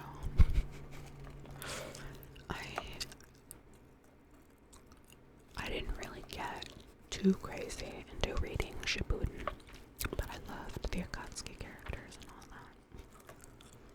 And it's been a long while since I've, like, immersed myself in Naruto. But from, like, 2009 to maybe 2011, I wore a Naruto headband to school every day. So, that's the kind of baby weeb that I was. Okay. So the next series is also one that I really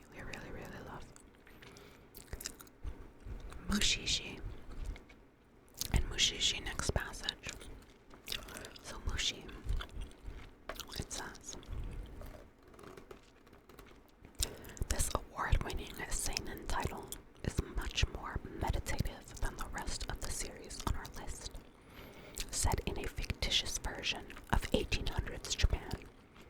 Mushishi follows the journey of Ginko, a traveling mushishi who solves mysteries and illnesses caused by elusive spirits.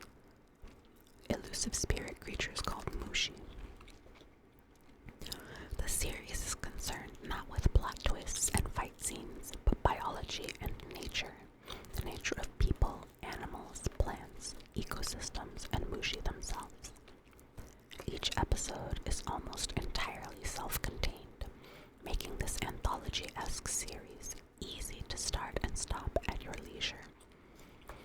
Like many fairy tales, there is a hardness to the lessons at the heart of each bittersweet story in Mushi, said Joe O'Connell for the popular anime YouTube channel Beyond Ghibli.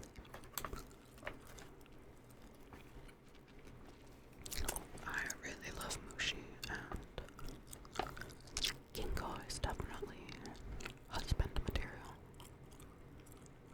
Okay, this next one is about Nana. So, Nana is one of the best josei and shoujo series. It is a heartfelt and realistic coming-of-age story about two women, both named Nana, who moved to Tokyo to pursue their respective dreams. Nana Osaki and Nana Komatsu end up sharing an apartment and form a complicated relationship that bends and morphs as the series progresses. In her list of must-read shoujo manga for life about, a writer, Deb Aoki, wrote that Nana is a beautifully drawn series that is filled with heartfelt drama, big city glamour, fabulous fashion, rock and roll sass, and many unexpected twists. The anime sadly ends abruptly as the original manga went on hiatus in 2009. Are you fucking serious? Nana's been on hiatus for like fucking 14 years. Are you serious? Oh my god. Welcome back. I'm so happy to see you again. Okay. The next one that they have here.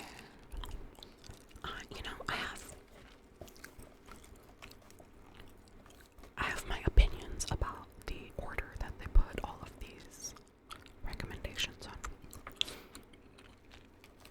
So this one is for Code Geass. Code Geass, part sci-fi, part teen drama.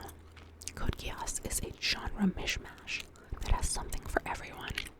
Set in an alternate history, the story follows young Lelouch Lamperouge.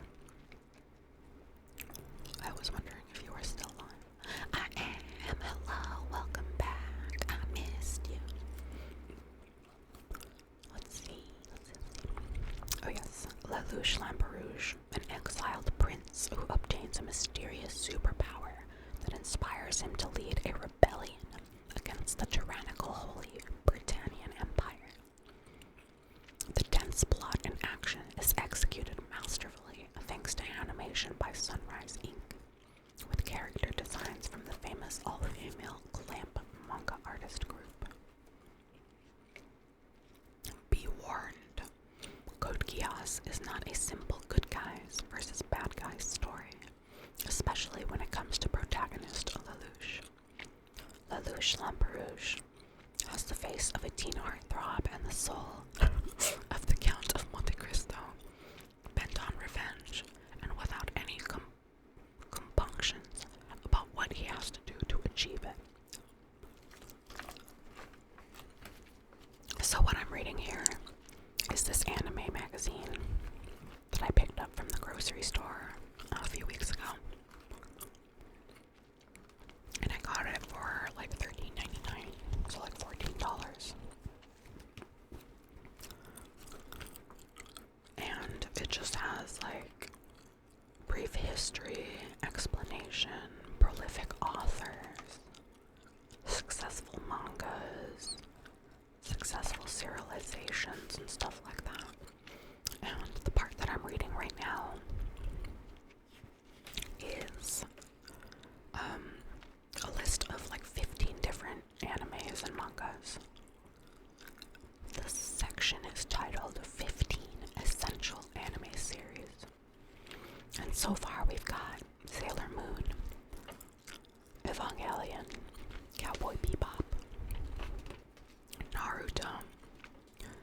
Mushishi, Nana, and Code Geass.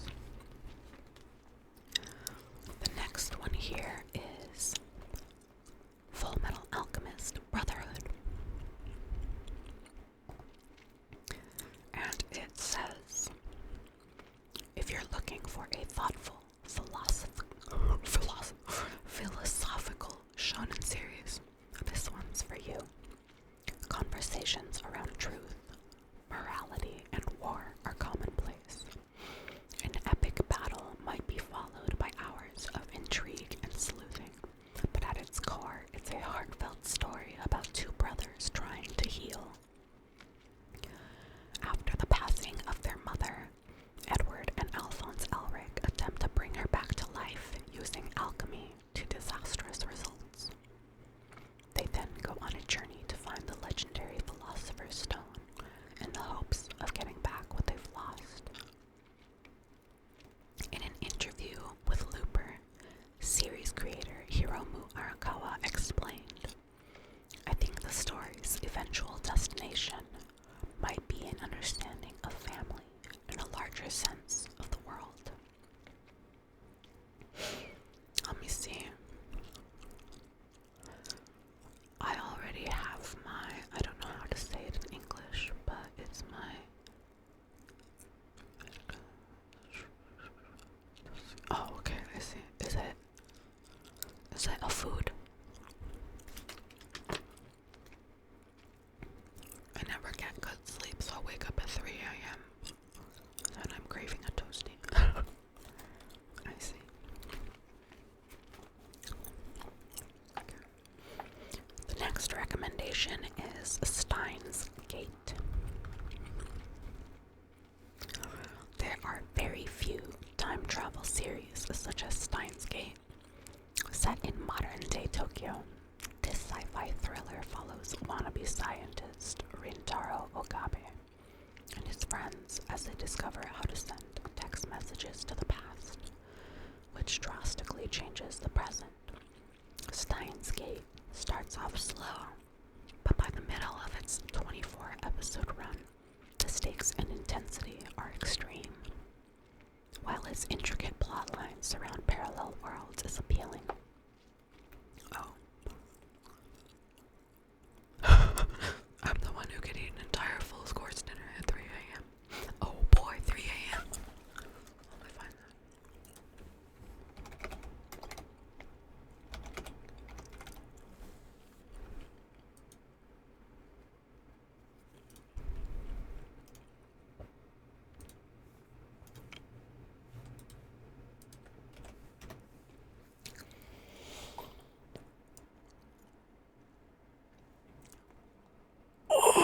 Stretch.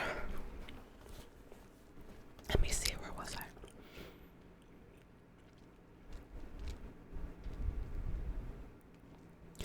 While its intricate plot lines surrounding parallel worlds is appealing, Steins Gate truly shines thanks to its strength as an interpersonal character drama.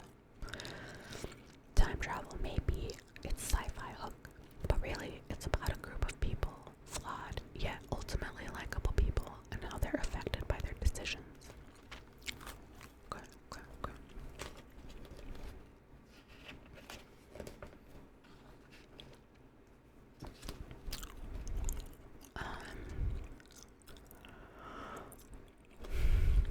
So the next recommendation is Attack on Titan, and I disagree with that because I don't like Attack on Titan. The author is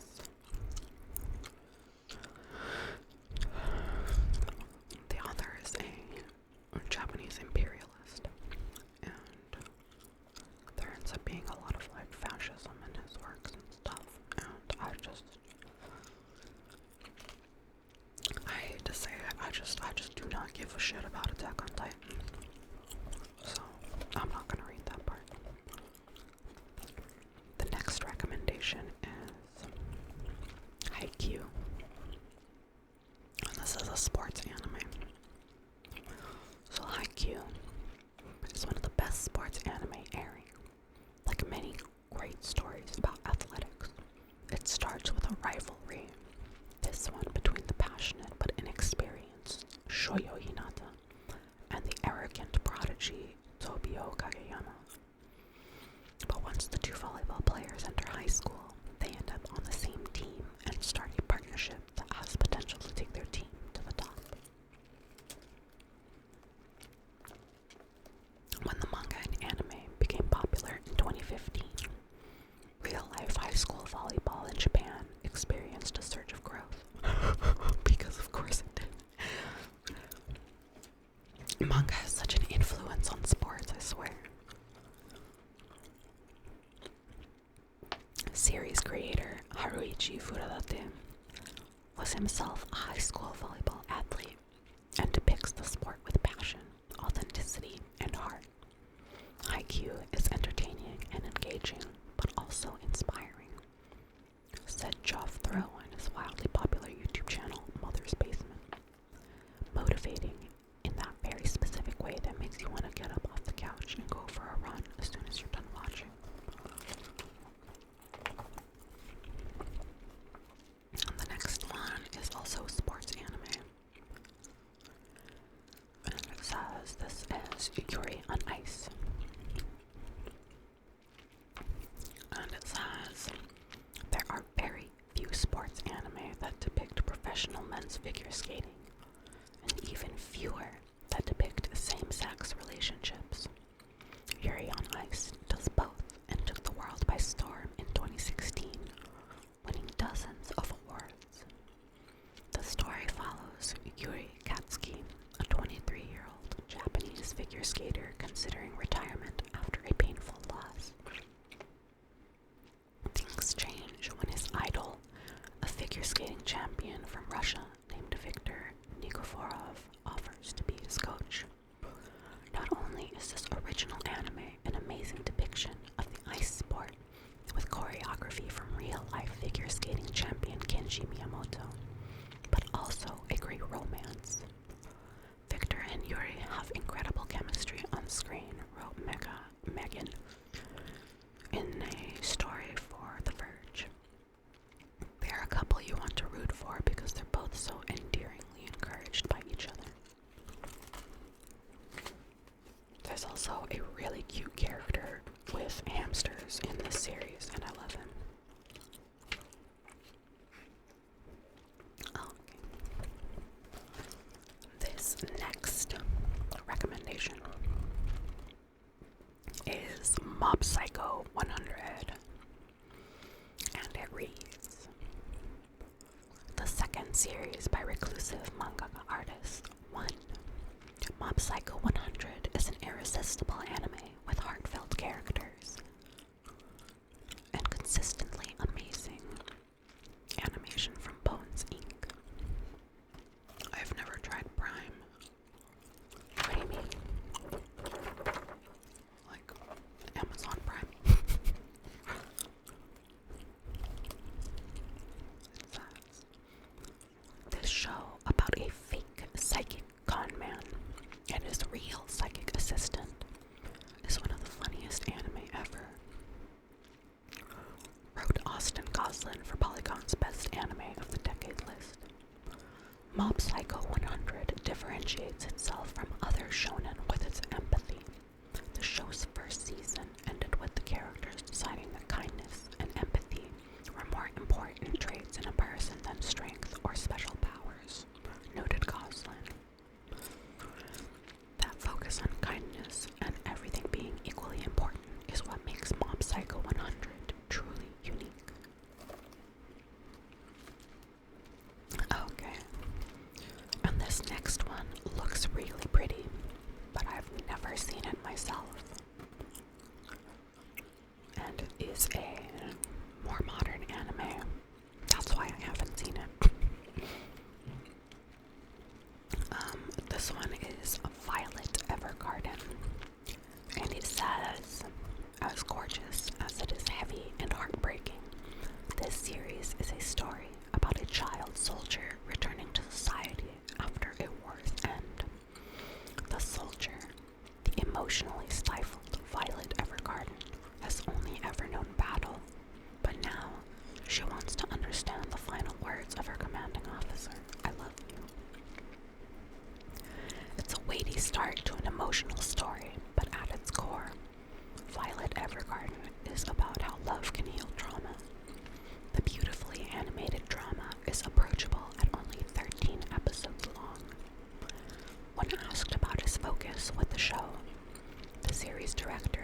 Ichi Ishitate said in the Violet Evergarden official fan book, "If we were able to depict emotions and a sense of earnestness that are universally felt, then perhaps Violet Evergarden could become a much beloved work."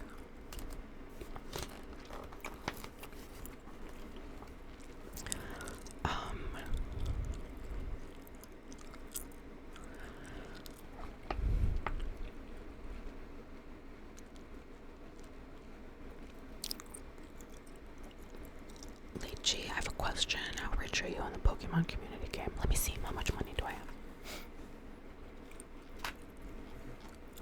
Scroll down. It looks like this much.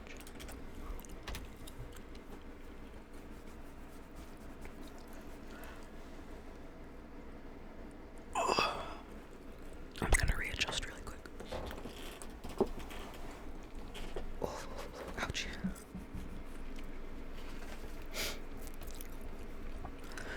So this next one is about Demon Slayer. And it's not that I have like any kind of hatred for this series. It's definitely just not my favorite. I don't really like the brother-sister dynamic. The pacing is kind of weird. But I will read this article because I really only like skip stuff that I feel is like just garbage, you know, like to me Attack on Titan is garbage. And you don't have to take my opinion as gospel, you know, like I have my own tastes. Everybody has a butthole and they all smell, you know, that kind of shit. So while I will not read anything related to Attack on Titan, I can read this little article on Demon Slayer. So it says, before Demon Slayer the movie, Mugen Train broke box office records and became the highest grossing film of 2020. The Demon Slayer TV series was already a top shonen hit. This fantasy adventure starts off dark, with siblings Tanjiro and Nezuko Kamado the sole survivors of a gruesome demon attack. Tanjiro discovers and joins the Demon Slayer Corps and vows to get revenge while trying to find a way to turn his now demon sister back into a human. Although this is really fucking weird. Like, the plot is like she becomes a demon because, like, what, she got bit or something? Like, these demons function like zombies or vampires. Like, that already to me is a huge plot point that doesn't make any fucking sense. Like, why did she become a demon? I don't know. It just seems like plot convenience. And then they put a little fucking like gag in her mouth to stop her from like biting shit. I think it's kind of ridiculous. Demon Slayer has a lot in common with other popular shonen series.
description to me feels like somebody wrote this without watching it. Like, I've seen Demon Slayer, you know. I've seen it, I've read it. I didn't get to the end because once we started getting to the city bullshit, I was like, God, this is stupid. Okay. The next recommendation is not a series, but it is a movie. Oh, okay, so that was already 15 anime. So this one is 15 can't miss manga titles. That makes more sense.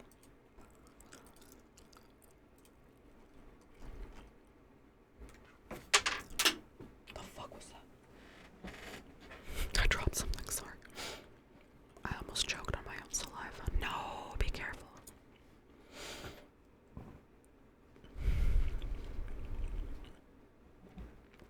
Okay. So now we finished up the 15 titles, or rather 14 titles. Because I don't think anybody should fucking consume Attack on Titan. It's just boring.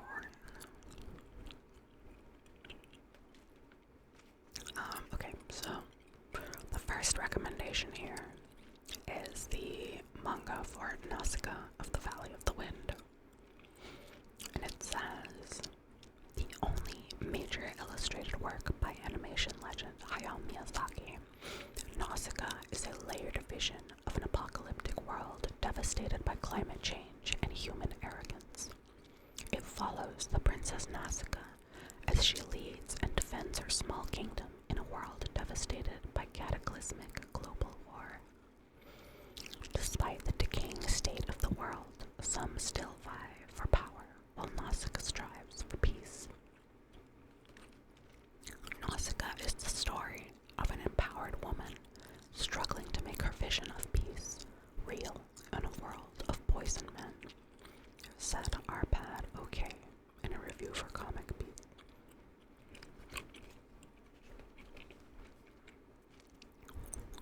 I don't know if that's an accurate analysis either. Will I stream tomorrow? Yes! Yes, I will be streaming tomorrow. Look forward to it. Tomorrow, maybe some art or games. The next recommendation after Nausicaa is Dragon Ball. And it says, of all the shonen series that exist, and it's a crowded genre, Dragon Ball is by far the most seminal. Tropes common to the genre, such as long-term villains, transformational powers, and superpowered martial arts combat, were all popularized by Dragon Ball, specifically Dragon Ball Z. This towering series stars Goku, a martial arts master, and follows his youth and adulthood protecting the world from evil and seeking ever stronger foes to prove himself against. While the beginnings of the series are more adventure-focused, complex battle became the manga's hallmark. I just figured it'd be fun to have the settings always changing, all sorts of different enemies popping up, and different locations, said Akira Toriyama in an interview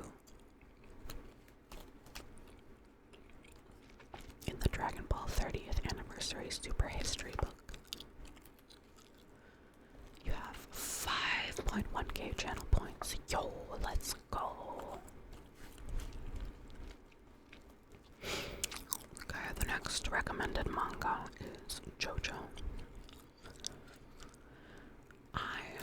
I kind of have a love-hate relationship with JoJo. I feel like I only like a couple of the seasons.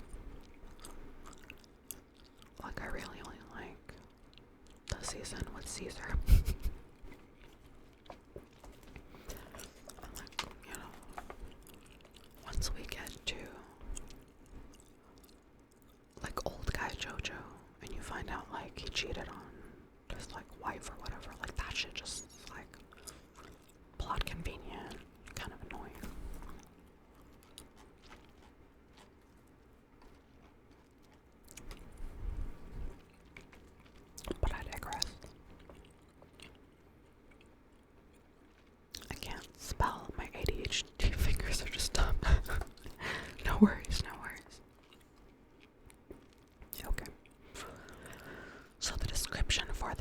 says, even if you haven't read JoJo's Bizarre Adventure, you've surely seen its influence.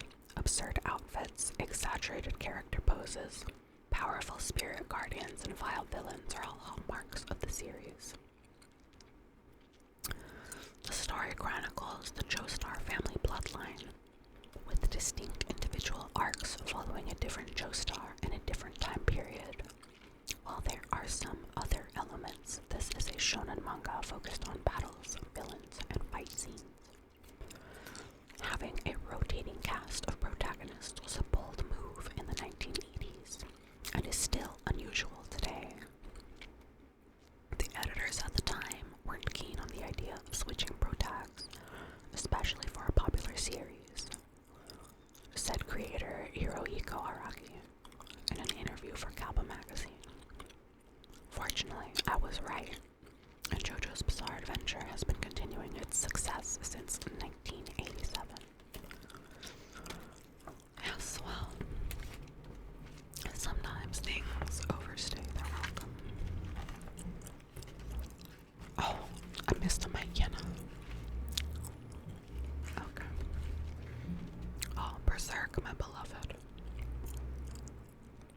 Let's see. This has a little snippet that says, in a 1996 interview, creator Kentaro Miura said that his series was inspired by films like Hellraiser as well as Grimm's Fairy Tales. This game is super rigged. I don't know if I remember the last time I caught a Pokemon successfully. So the snippet for Berserk says, be warned, Berserk is one of the most graphic manga series available. It is rated 18+, but even a squeamish adult should avoid it. What is this fucking, like, just give a warning for graphic content, like, don't fucking avoid Berserk, like, clearly it's not for the faint of heart, like, it's a really big world-built story that has a lot of war and murder, but, like, don't be, this is kind of ridiculous, and it makes me mad that they took up time. They could have been, like, talking about the series to be like, warning, warning, this is very graphic, like, oh, you shouldn't read it, like, shut the fuck up. Don't fucking say that. Even squeamish adults should avoid it. Maybe you should put your fucking big boy pants on. Like, what the fuck is this?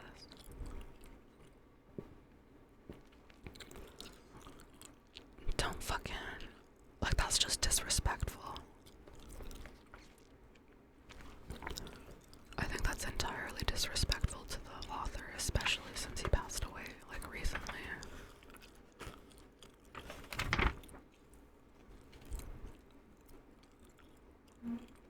Anyway, don't avoid shit just because it's, like, hard-hitting content. I feel like that's so fucking childish. And it says, it says this is a dark apocalyptic fantasy, a series starring Guts, a hardened warrior seeking revenge against a former ally. Despite a horribly bleak world and gut-wrenching tragedies all around, Guts and his allies never give in to despair and continually carve a path forward, often literally through hordes of murderous monsters. Berserk is known for being one of the best drawn manga. Sadly, series creator Kentaro Miura passed away in 2021. His assistants, led by Koji Mori, will continue the series based on Miura's notes. Many of you may not be fully satisfied with the Berserk written without Miura, but we hope everyone's thoughts will be with us, said Mori in a translated press release. See, it makes more sense to talk about that rather than to start off this fucking article with saying, like, oh, you shouldn't read this. Like, you know what?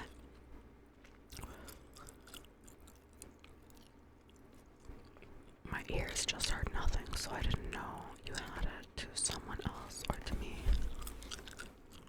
I'm not sure what you're referring to, I'm sorry.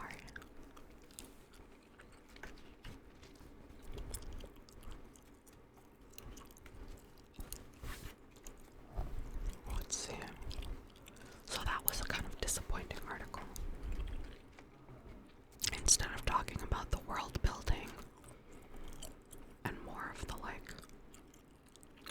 characters that come together to survive in this fucking apocalypse world, it's like, this manga is really dark. Okay. Oh, the start of the article, yeah. The start of the article is just it's really disrespectful. I think it's just kind of garbage. You shouldn't showcase a manga in top 3 can't miss manga titles and then directly start off the article saying you should avoid it. What the fuck is that? No, don't put in a recommendation just to say that it should be avoided. That is so disrespectful. And bless me or his fucking heart, I know he is turning in his grave about all these fucking assholes that think they know about Berserk.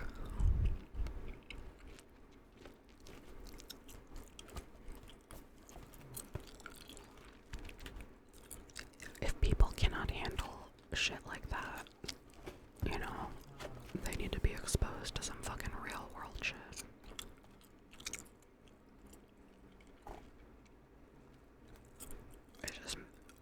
It definitely rubs me the wrong way. The context of this magazine, am I chewing on gum? Yes, I am. Just like the title says. Okay, but enough about me being pissed off by a poorly written article. I'm gonna write a really angry email later.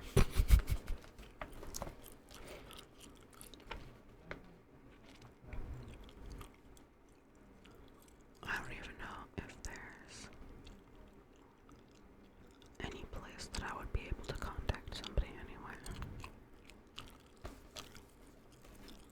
But I could very easily write a really fucking angry letter about, how fucking dare you? How dare you put this in a list of recommendations and start off with, you shouldn't read this.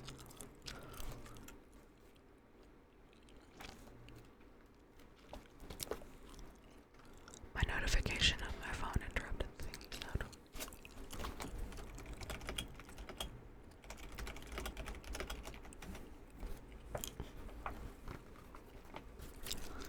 But anyway, I don't want to get myself upset about that right now. I'll be upset about it later.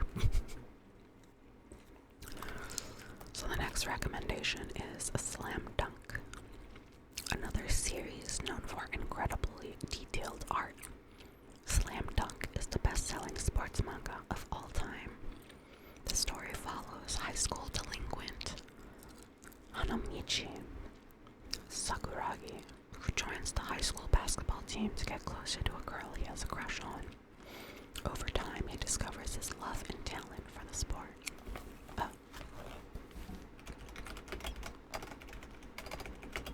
It's grape flavored.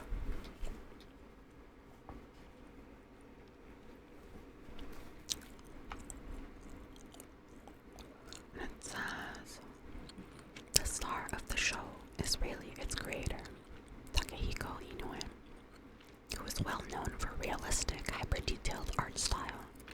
In a 2012 interview with CNN, Inoue explained his process. I try to express what kind of feelings the characters are having, and how strong those feelings are, as if they're actually coming out of my body. Okay, the next one is Monster.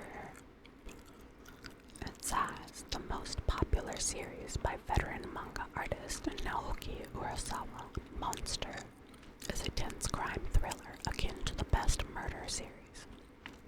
Murder mysteries. A brilliant surgeon named Kenzo Tenma abandons everything to pursue a man he saved in the operating room, a man who turned into a prolific serial killer. Urasawa is best known for writing mystery storylines and drawing very expressive, realistic characters. I'ma go to bed soon.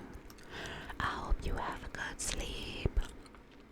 I know it must be really late right now. What time is it for you?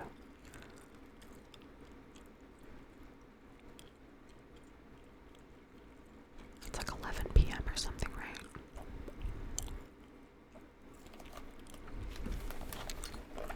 Let's look up time in the Netherlands.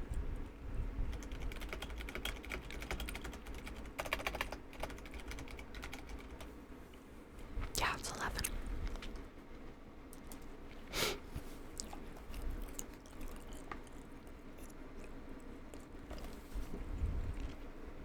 Where was I?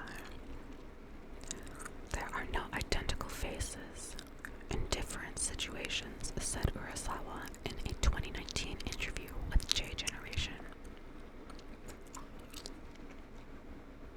For me, I'm late but early wake up. Oh, I'm sorry. What time do you have to wake up in the morning?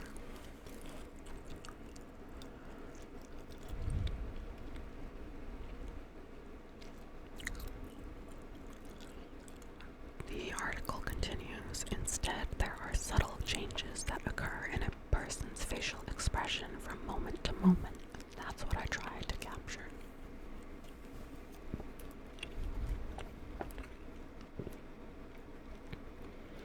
Usually wake up at 6. Ooh, that's kind of early, yeah.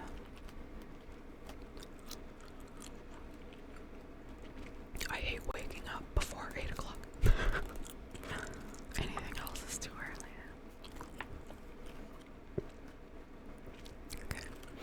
The next recommendation is Case Closed, known as Detective Conan in Japan. Case Closed is one of the longest running detective manga series.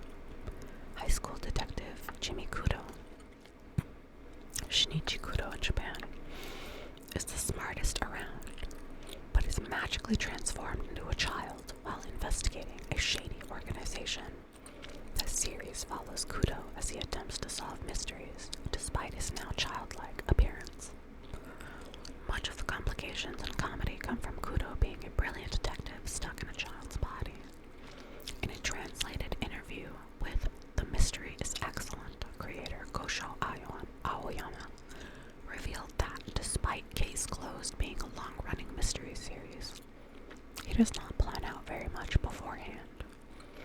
I don't write plots. I don't even take notes when I have discussions with my editors about twists. I just start to write it. And if I think that there's something wrong, I return to the beginning.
Junji Ito Uzumaki. So, it says the only horror story on the list. Are you fucking stupid? Berserk is also a horror manga. Don't be fucking dumb. God, who wrote this? I'm gonna fucking slap them into oblivion. This is so irritating.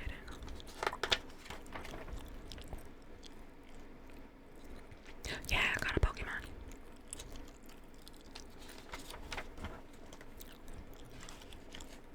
I'm gonna hunt down who wrote this shit and tear them a new one. Oh god.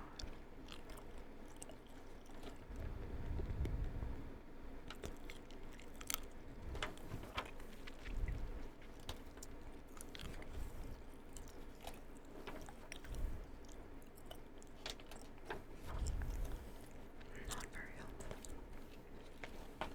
Anyway, since that's a lie, I'm just gonna skip that. Uzumaki is a 3-part series created by Junji Ito. Ito is manga's most famous horror creator, with a storied career that dates back to the 1980s. Uzumaki centers on the fictional city of Kurosacho and its citizens, who are haunted by a supernatural curse that is centered on spirals. Horrors tend to stimulate an interest in the extremes of existence, like curiosity, fear, and the grotesque, said Ito in an interview with Gizmodo. When horror incorporates something fantastical like supernatural phenomena, that allows for the expression of really unique ideas.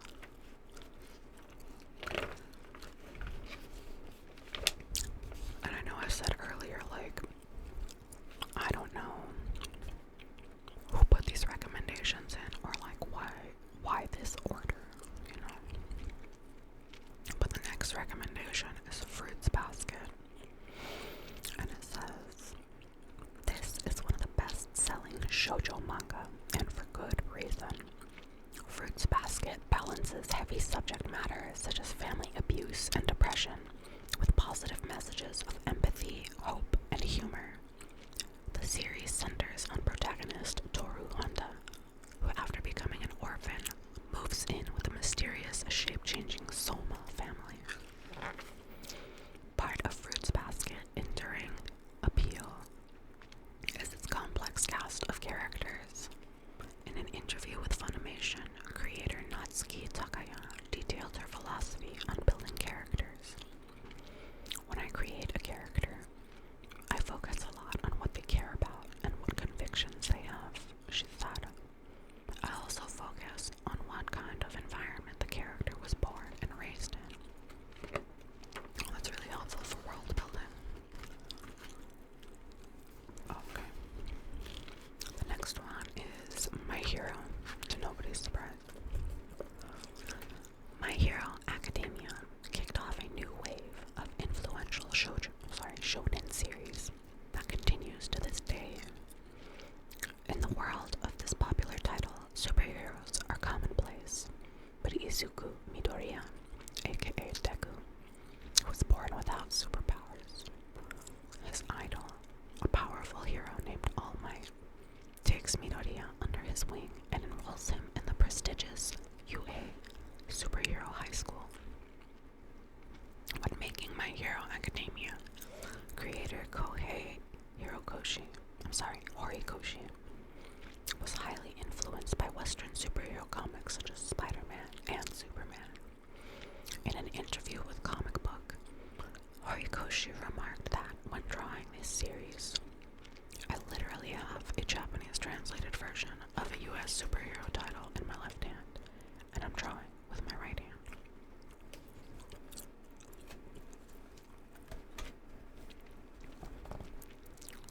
The next recommendation is Kaguya-sama, Love is War. And it says, this series by Aka Akasaka is equal parts romantic comedy and psychological thriller, but not for the reasons you might think. In the prestigious Shuchin Academy, everyone thinks two popular geniuses, Miyuki Shirogane and Kaguya Shinomiya, would make a great couple. The pair pick up on this and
usually bestsellers, but Tokyo Revengers is just as popular as many shonen series. And this next one just got put into Fortnite recently. And it is. This one's just the new Naruto. I don't know what else to call it. I don't really have any interest in this either. And this one is Jujutsu Kaisen. I know a lot of people are obsessed with this one. And I cannot find a single brain cell to make me care or approach it. It's just Naruto 2 Electric Boogaloo. So this one says, one of the latest shonen series to explode into massive popularity, Gege Akutami's Jujutsu Kaisen feels both familiar and wildly different to its predecessors. The setup, a kind-hearted high schooler enters a secret world of superpowered heroes and villains, is nearly identical to hit series such as Bleach and Yu Yu Hakusho. But where Jujutsu Kaisen differs in its dark realism, the heroes don't always win. The villains are truly vile, and protagonist Yuji Itadori seems destined to die. Jujutsu Kaisen feels like the first shonen about modern humanity using a mix of horror and palpable emotion to examine the weight of 21st century. Wrote Jingi Nia in a review for Polygon. So this has horror elements in it as well. But this previous article was like, this is the only horror manga. I think that's ridiculous.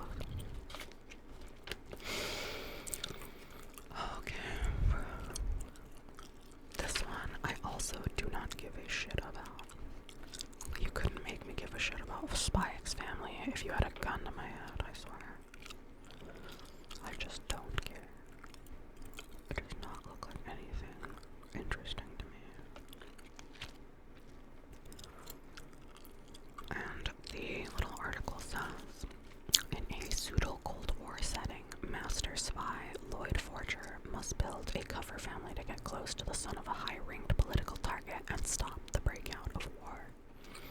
While the premise sounds serious, Tatsuya Endo's Spy Family is a hilarious series about a found family trying to desperately keep secrets from one another.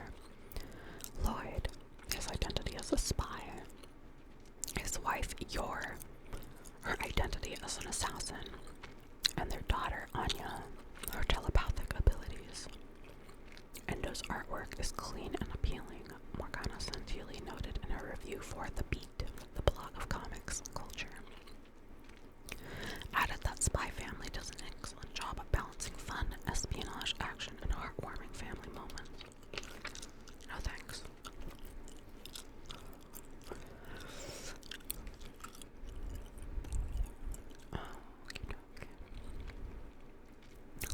This next section literally says, what's next? A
Vince Zacara, Chairman and CEO of Sony Pictures Entertainment Inc. Our goal is to create a unified anime subscription experience as soon as possible. Yeah, what the fuck ever. In 2022, Sony began doing just that. In March, the company started migrating all anime content from Funimation, Wakanim, and VRV into Crunchyroll, effectively making Crunchyroll the biggest anime streaming service available. Isn't it the only fucking anime streaming service available? So I don't know if those words necessarily make sense like that.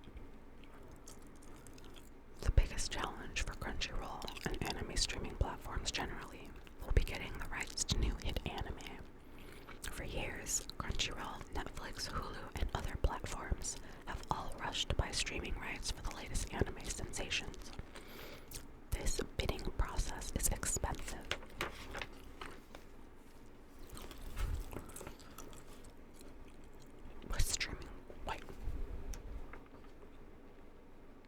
Bidding process is expensive.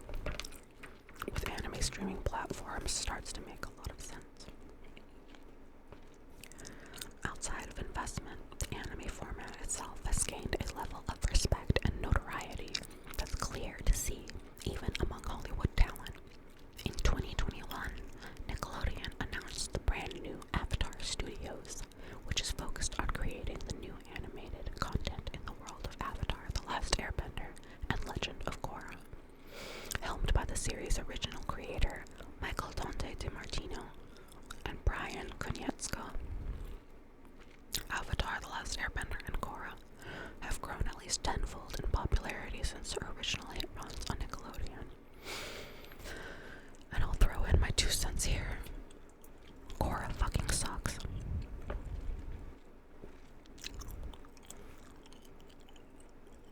Okay, let's see. It says, we're incredibly excited to have Mike and Brian's genius talent on board to help a studio devoted to expanding their characters and world into new content and formats for fans everywhere. But it's not just animation studios contributing to the anime industry. In 2022,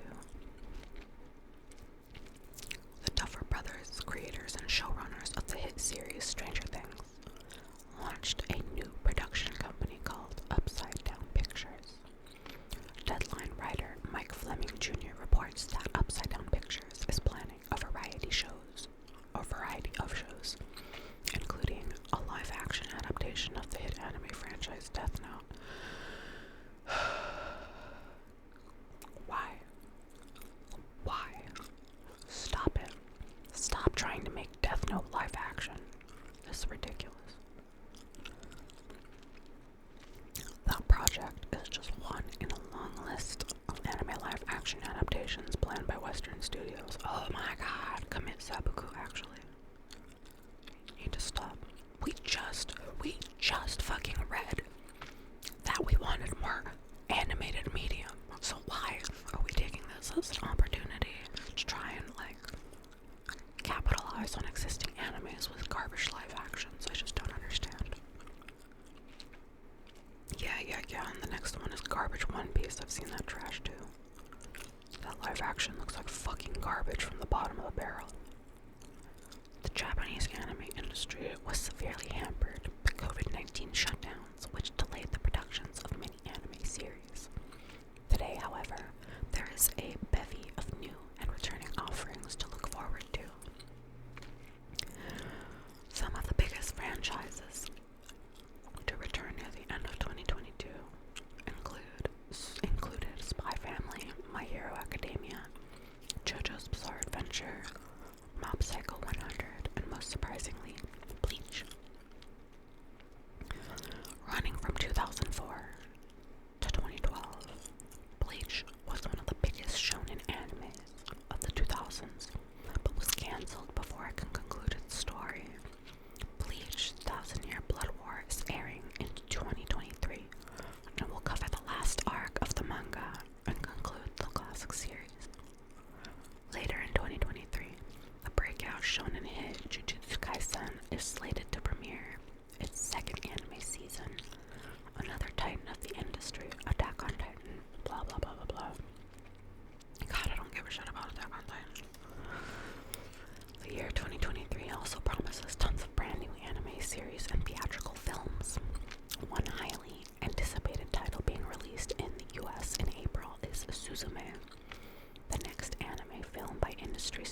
Makoto Shinkai.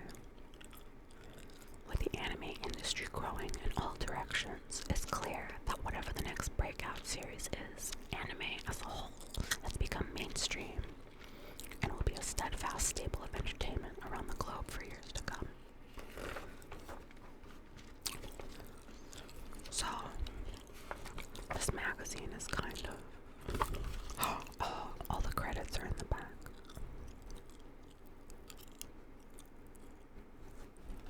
Let me see. Photo credit. Editorial director.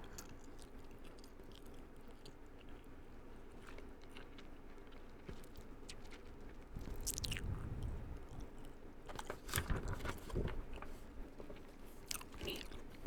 So, this says Section 4, and it's titled Beyond the Page. They look at video games, conventions, merchandise, and more. We're almost at the end of the magazine. How much more do we have? Wow. Really not a lot. That's okay. And like I mentioned a little bit ago, a lot of this is just so redundant. Like, some of these articles have just been very opinionated, you know?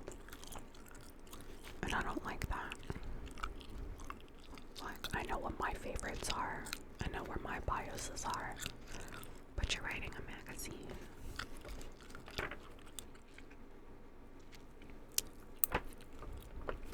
Okay. This one is about video games. And it says, the success of anime video games. Up until this point, we have mainly talked about manga and anime in their most direct form, books and TV. But manga and anime's influence has extended to so much more than that, like merchandise, clothing lines, slot machines, and more. I'm sorry, I keep having to burp. One of the biggest industries running hand in hand with anime is the gaming industry. Gaming is a market behemoth when compared to anime. According to the data firm Ampere Analysis, the global games and services market raked in an estimated $188 billion last year. That's more than the anime, film, and music industries combined. The crossover between two mediums start to make more sense when you realize just how many big name gaming companies are based in Japan. The list includes Sony, Nintendo, Bandai Namco, Sega, and Capcom, and many of the most iconic games originate from Japan. Animation studios have many skilled workers who can help in game development are often hired to work on video games. Nintendo even recently announced its plans to flat out buy an animation studio, Dynamo Pictures. God, finally, Nintendo, get yourself some better fucking production. The most iconic franchise crossing the two industries is no doubt Pokemon. What began as Pokemon Red and Pokemon Blue in 1966 has turned into a multimedia juggernaut with a 25-season-long anime series, 23 anime movies, a top-selling card game, live-action film, and more. When the fuck did Pokemon get a live-action film? I'm reading this magazine and I'm like, wow, I'm learning so much. Okay. It continues. The technology in making games and making anime is really similar, said Satoshi Tajiri, the original creator of Pokemon, in a 1999 interview with Time. The profession of a game designer was created really recently. If it didn't exist, I'd probably be making anime. A more recent breakout hit to be Dragon Ball Fighter Z, a fighting game based on the Dragon Ball franchise. While Dragon Ball has had many game iterations in the past, none have captured the series' magic or sales numbers that Dragon Ball Fighter Z has. Whether still or in motion, Fighter Z's art looks like Dragon Ball at its very best, adhering closely to the standards set by the series creator Akira Toriyama, wrote Peter Brown in his review for GameSpot. The critically acclaimed 2018 title is still popular today and has sold more than 8 million units. Dragon Ball may have some of the most successful games, but it is far from the only classic anime series to dabble in the medium. Astro Boy, Naruto, One Piece, Demon Slayer, Gundam, Yu-Gi-Oh!, and others have all released video game adaptations of some form in the past 2 decades. But some of the best anime games are totally original works that receive anime adaptations after their success in the gaming world. The biggest example is the Persona series, made by the Japanese game company Atlus. Series installments follow different groups of high schoolers who manifest personas to do battle with shadowy villains. The most recent entry, Persona 5, won numerous awards and wore its anime influence on its sleeve.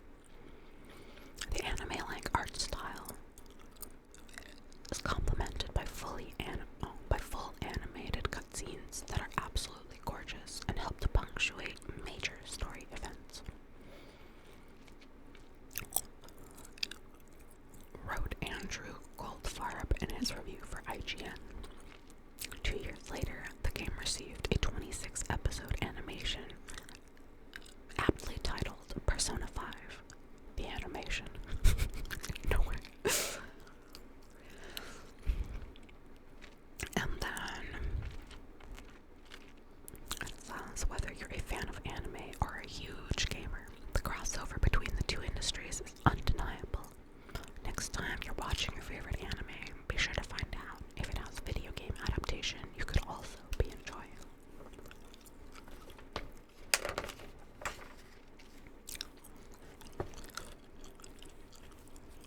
Let's see, and these are all like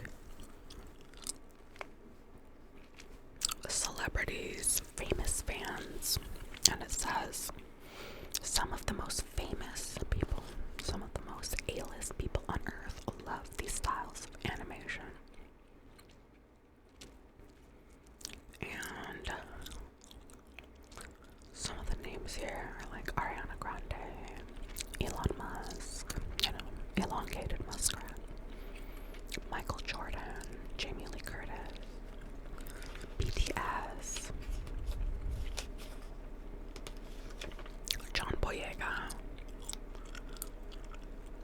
Keanu Reeves,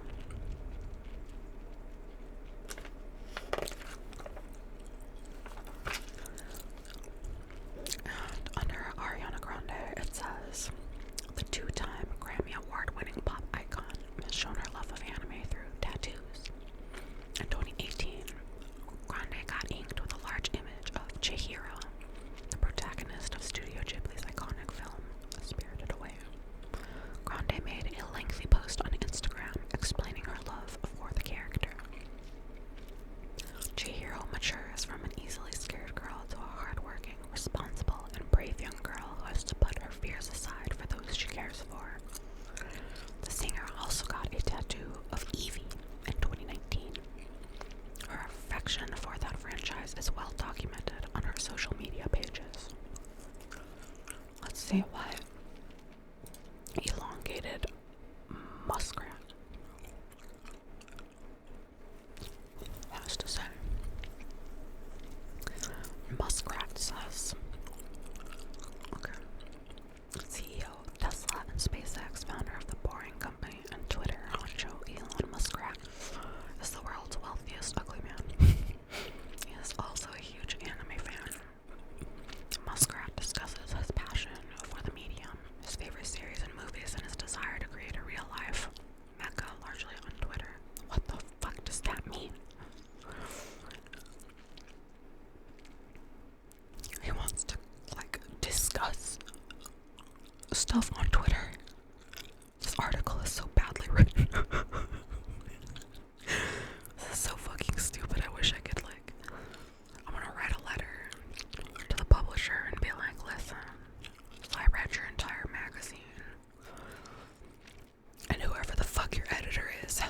serious grammar issues. So it's not that he wants to create all this shit on Twitter, it's that he discusses all this shit on Twitter. It's so fucking stupid. In 2018, Musk tweeted, elongated Muskrat tweeted that some of his favorite anime movies are Makoto Shinkai's Your Name, boring, Hayao Miyazaki's Spirited Away, and Princess Mononoke, based. He also tweeted that some of his top anime series included Death Note, Neon Genesis Evangelion, Ghost in the Shell, and Fullmetal Alchemist. If he has such decent taste, why is he such a fucking piece of shit?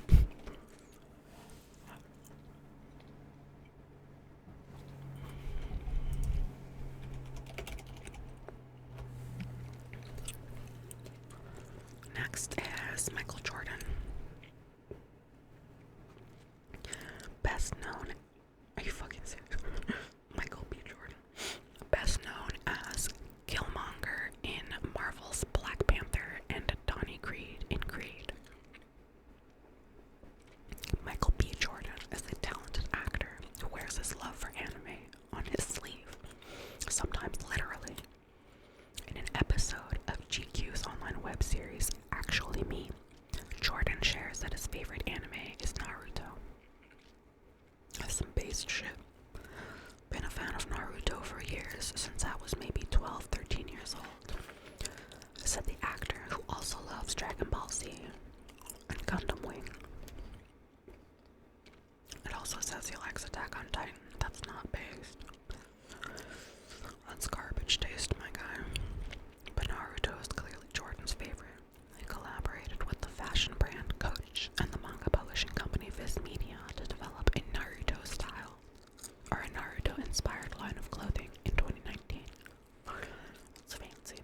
I bet it was all designer and like super expensive. Okay.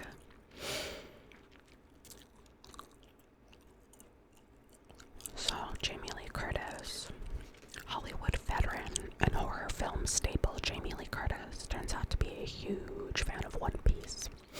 During the 2022 Academy Awards, Curtis shared in a red carpet interview that she watches the series and hopes she's cast in Netflix's upcoming live-action adaptation.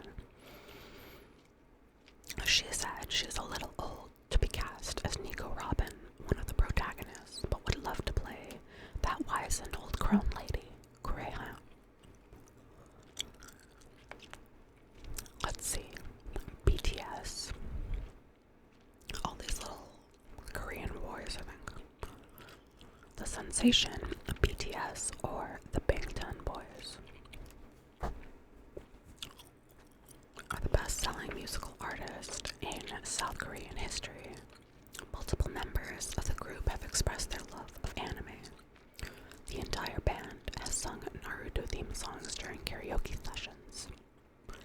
Singer Kim Tae-hyung, also known as V, watches anime such as My Hero Academia while prepping for concerts. Youngest member Jungkook loves sports anime and has been watching shows such as Haikyuu on his phone backstage. That's cute.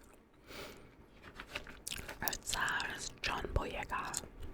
British actor John Boyega, best known for playing Finn in the latest Star Wars trilogy, is a fan of sci-fi, comics, and anime. In an episode of the YouTube series Hot Ones, Boyega spoke on anime's appeal. You literally watch a character grow up day by day. The way they tell stories is going into a character's subconscious mind. It's a great way of storytelling. Some of his recommendations include Naruto and One Punch Man, and I do not recommend anybody to read Attack on Titan. I will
slice of anime kind of deal.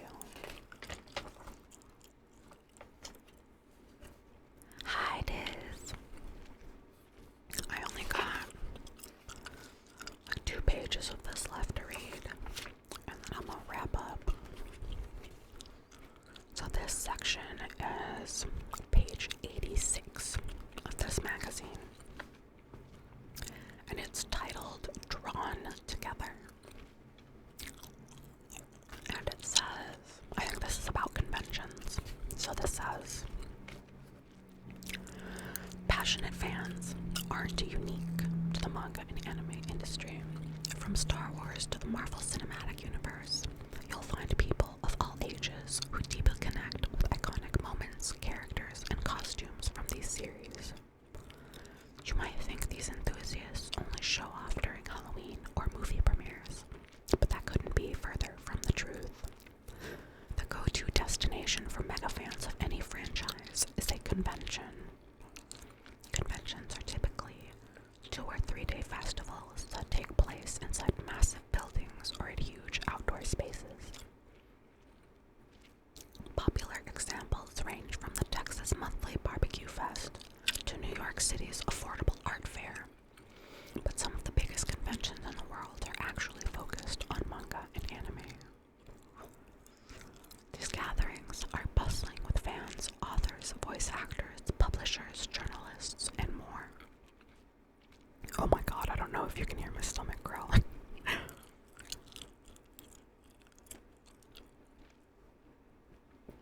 It continues. A typical anime convention will have a wide variety of activities, including panels and industry insiders, costumes, or cosplay.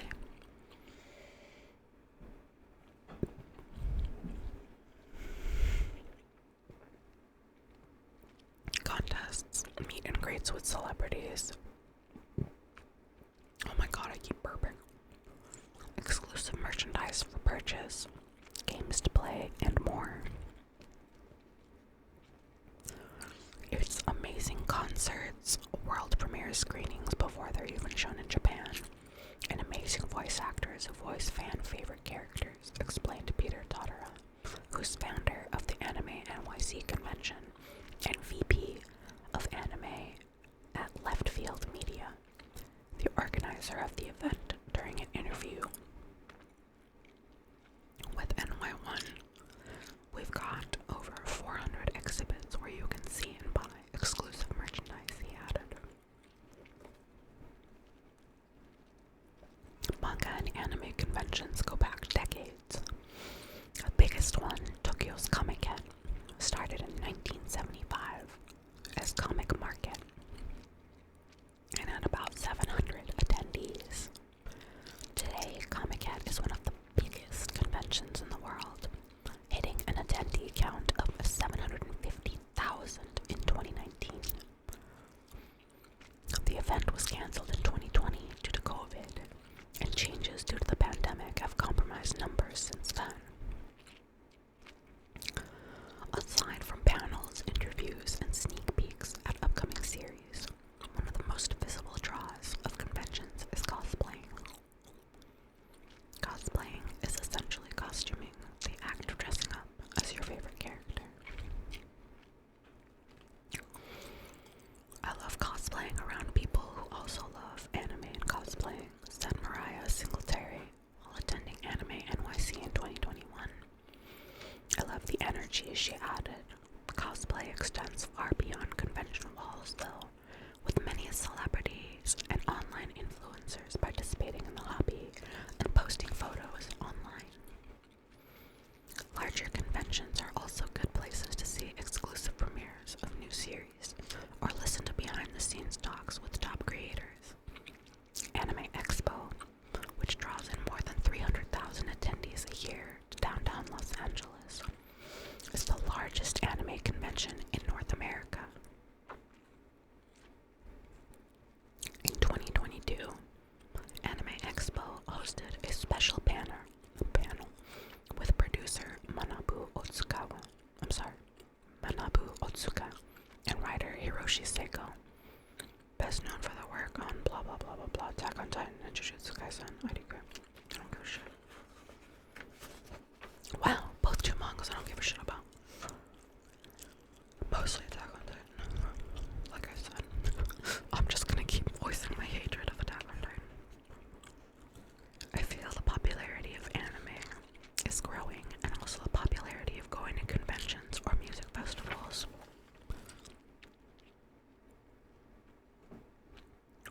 Where does that continue? Does that just cut off? Oh no, okay. And it says, I feel the popularity of anime is growing, conventions or music festivals. Is growing, said Raymond Chang, CEO of the Society for the Promotion of Japanese Animation, SPJA, which runs Anime Expo, in an interview with Anime News Network. People come to our convention for a good time and positive experience, and that's what we strive to continue to do as an organization. This sentiment of creating a safe and positive communal place in which everyone can celebrate is at the core of nearly every convention. Our goal has always been to make a community for fans and a platform for publishers, said Tadara in an interview with Publishers Weekly. And he hopes his event, which welcomed roughly 55,000 fans in 2022, continues to grow. In a few years, we could be at over 100,000 attendees, he said, one of his goals. And the last little tidbit here is just merchandise and where to buy things. It's just advertisements. So this is the last page with any noteworthy writing. And it says merch for the masses. Merchandise makes up 29% of revenue for the global anime market, according to data collected by the market research company Grandview Research. That makes merchandise the highest grossing revenue stream for anime as a whole by a wide margin. With such a large variety of fun products for nearly every popular series out there, it makes sense that fans would want to find something to show off their passion. And then it says, where to buy anime merch: Ami Ami, Crunchyroll, and Hot Topic. That's kind of funny. And then there's just like A, B, C, D, E, F, G shit. Anya, Bakugo, Conan, Dio, Edward, Frieza, Guts, Hinata, Ichigo. I don't know who this bitch is. I don't give a shit about that bitch. I don't give a shit about that bitch. The Major, Ponyo, Nezuko, Ochako. I don't know who this guy is.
and it's a really cute game. I've never had the chance to play it myself. It's available on Switch and Epic Games, but I will never give Epic Games any of my fucking money. So, maybe someday it'll come to Steam. But thank you everybody for hanging out with me. It means a lot. I look forward to your company next time. And like I said, maybe some games tomorrow. Maybe I'll do more Witchwood tomorrow. And honestly, you guys can always like whisper me or send me like a tweet or something asking about specific content.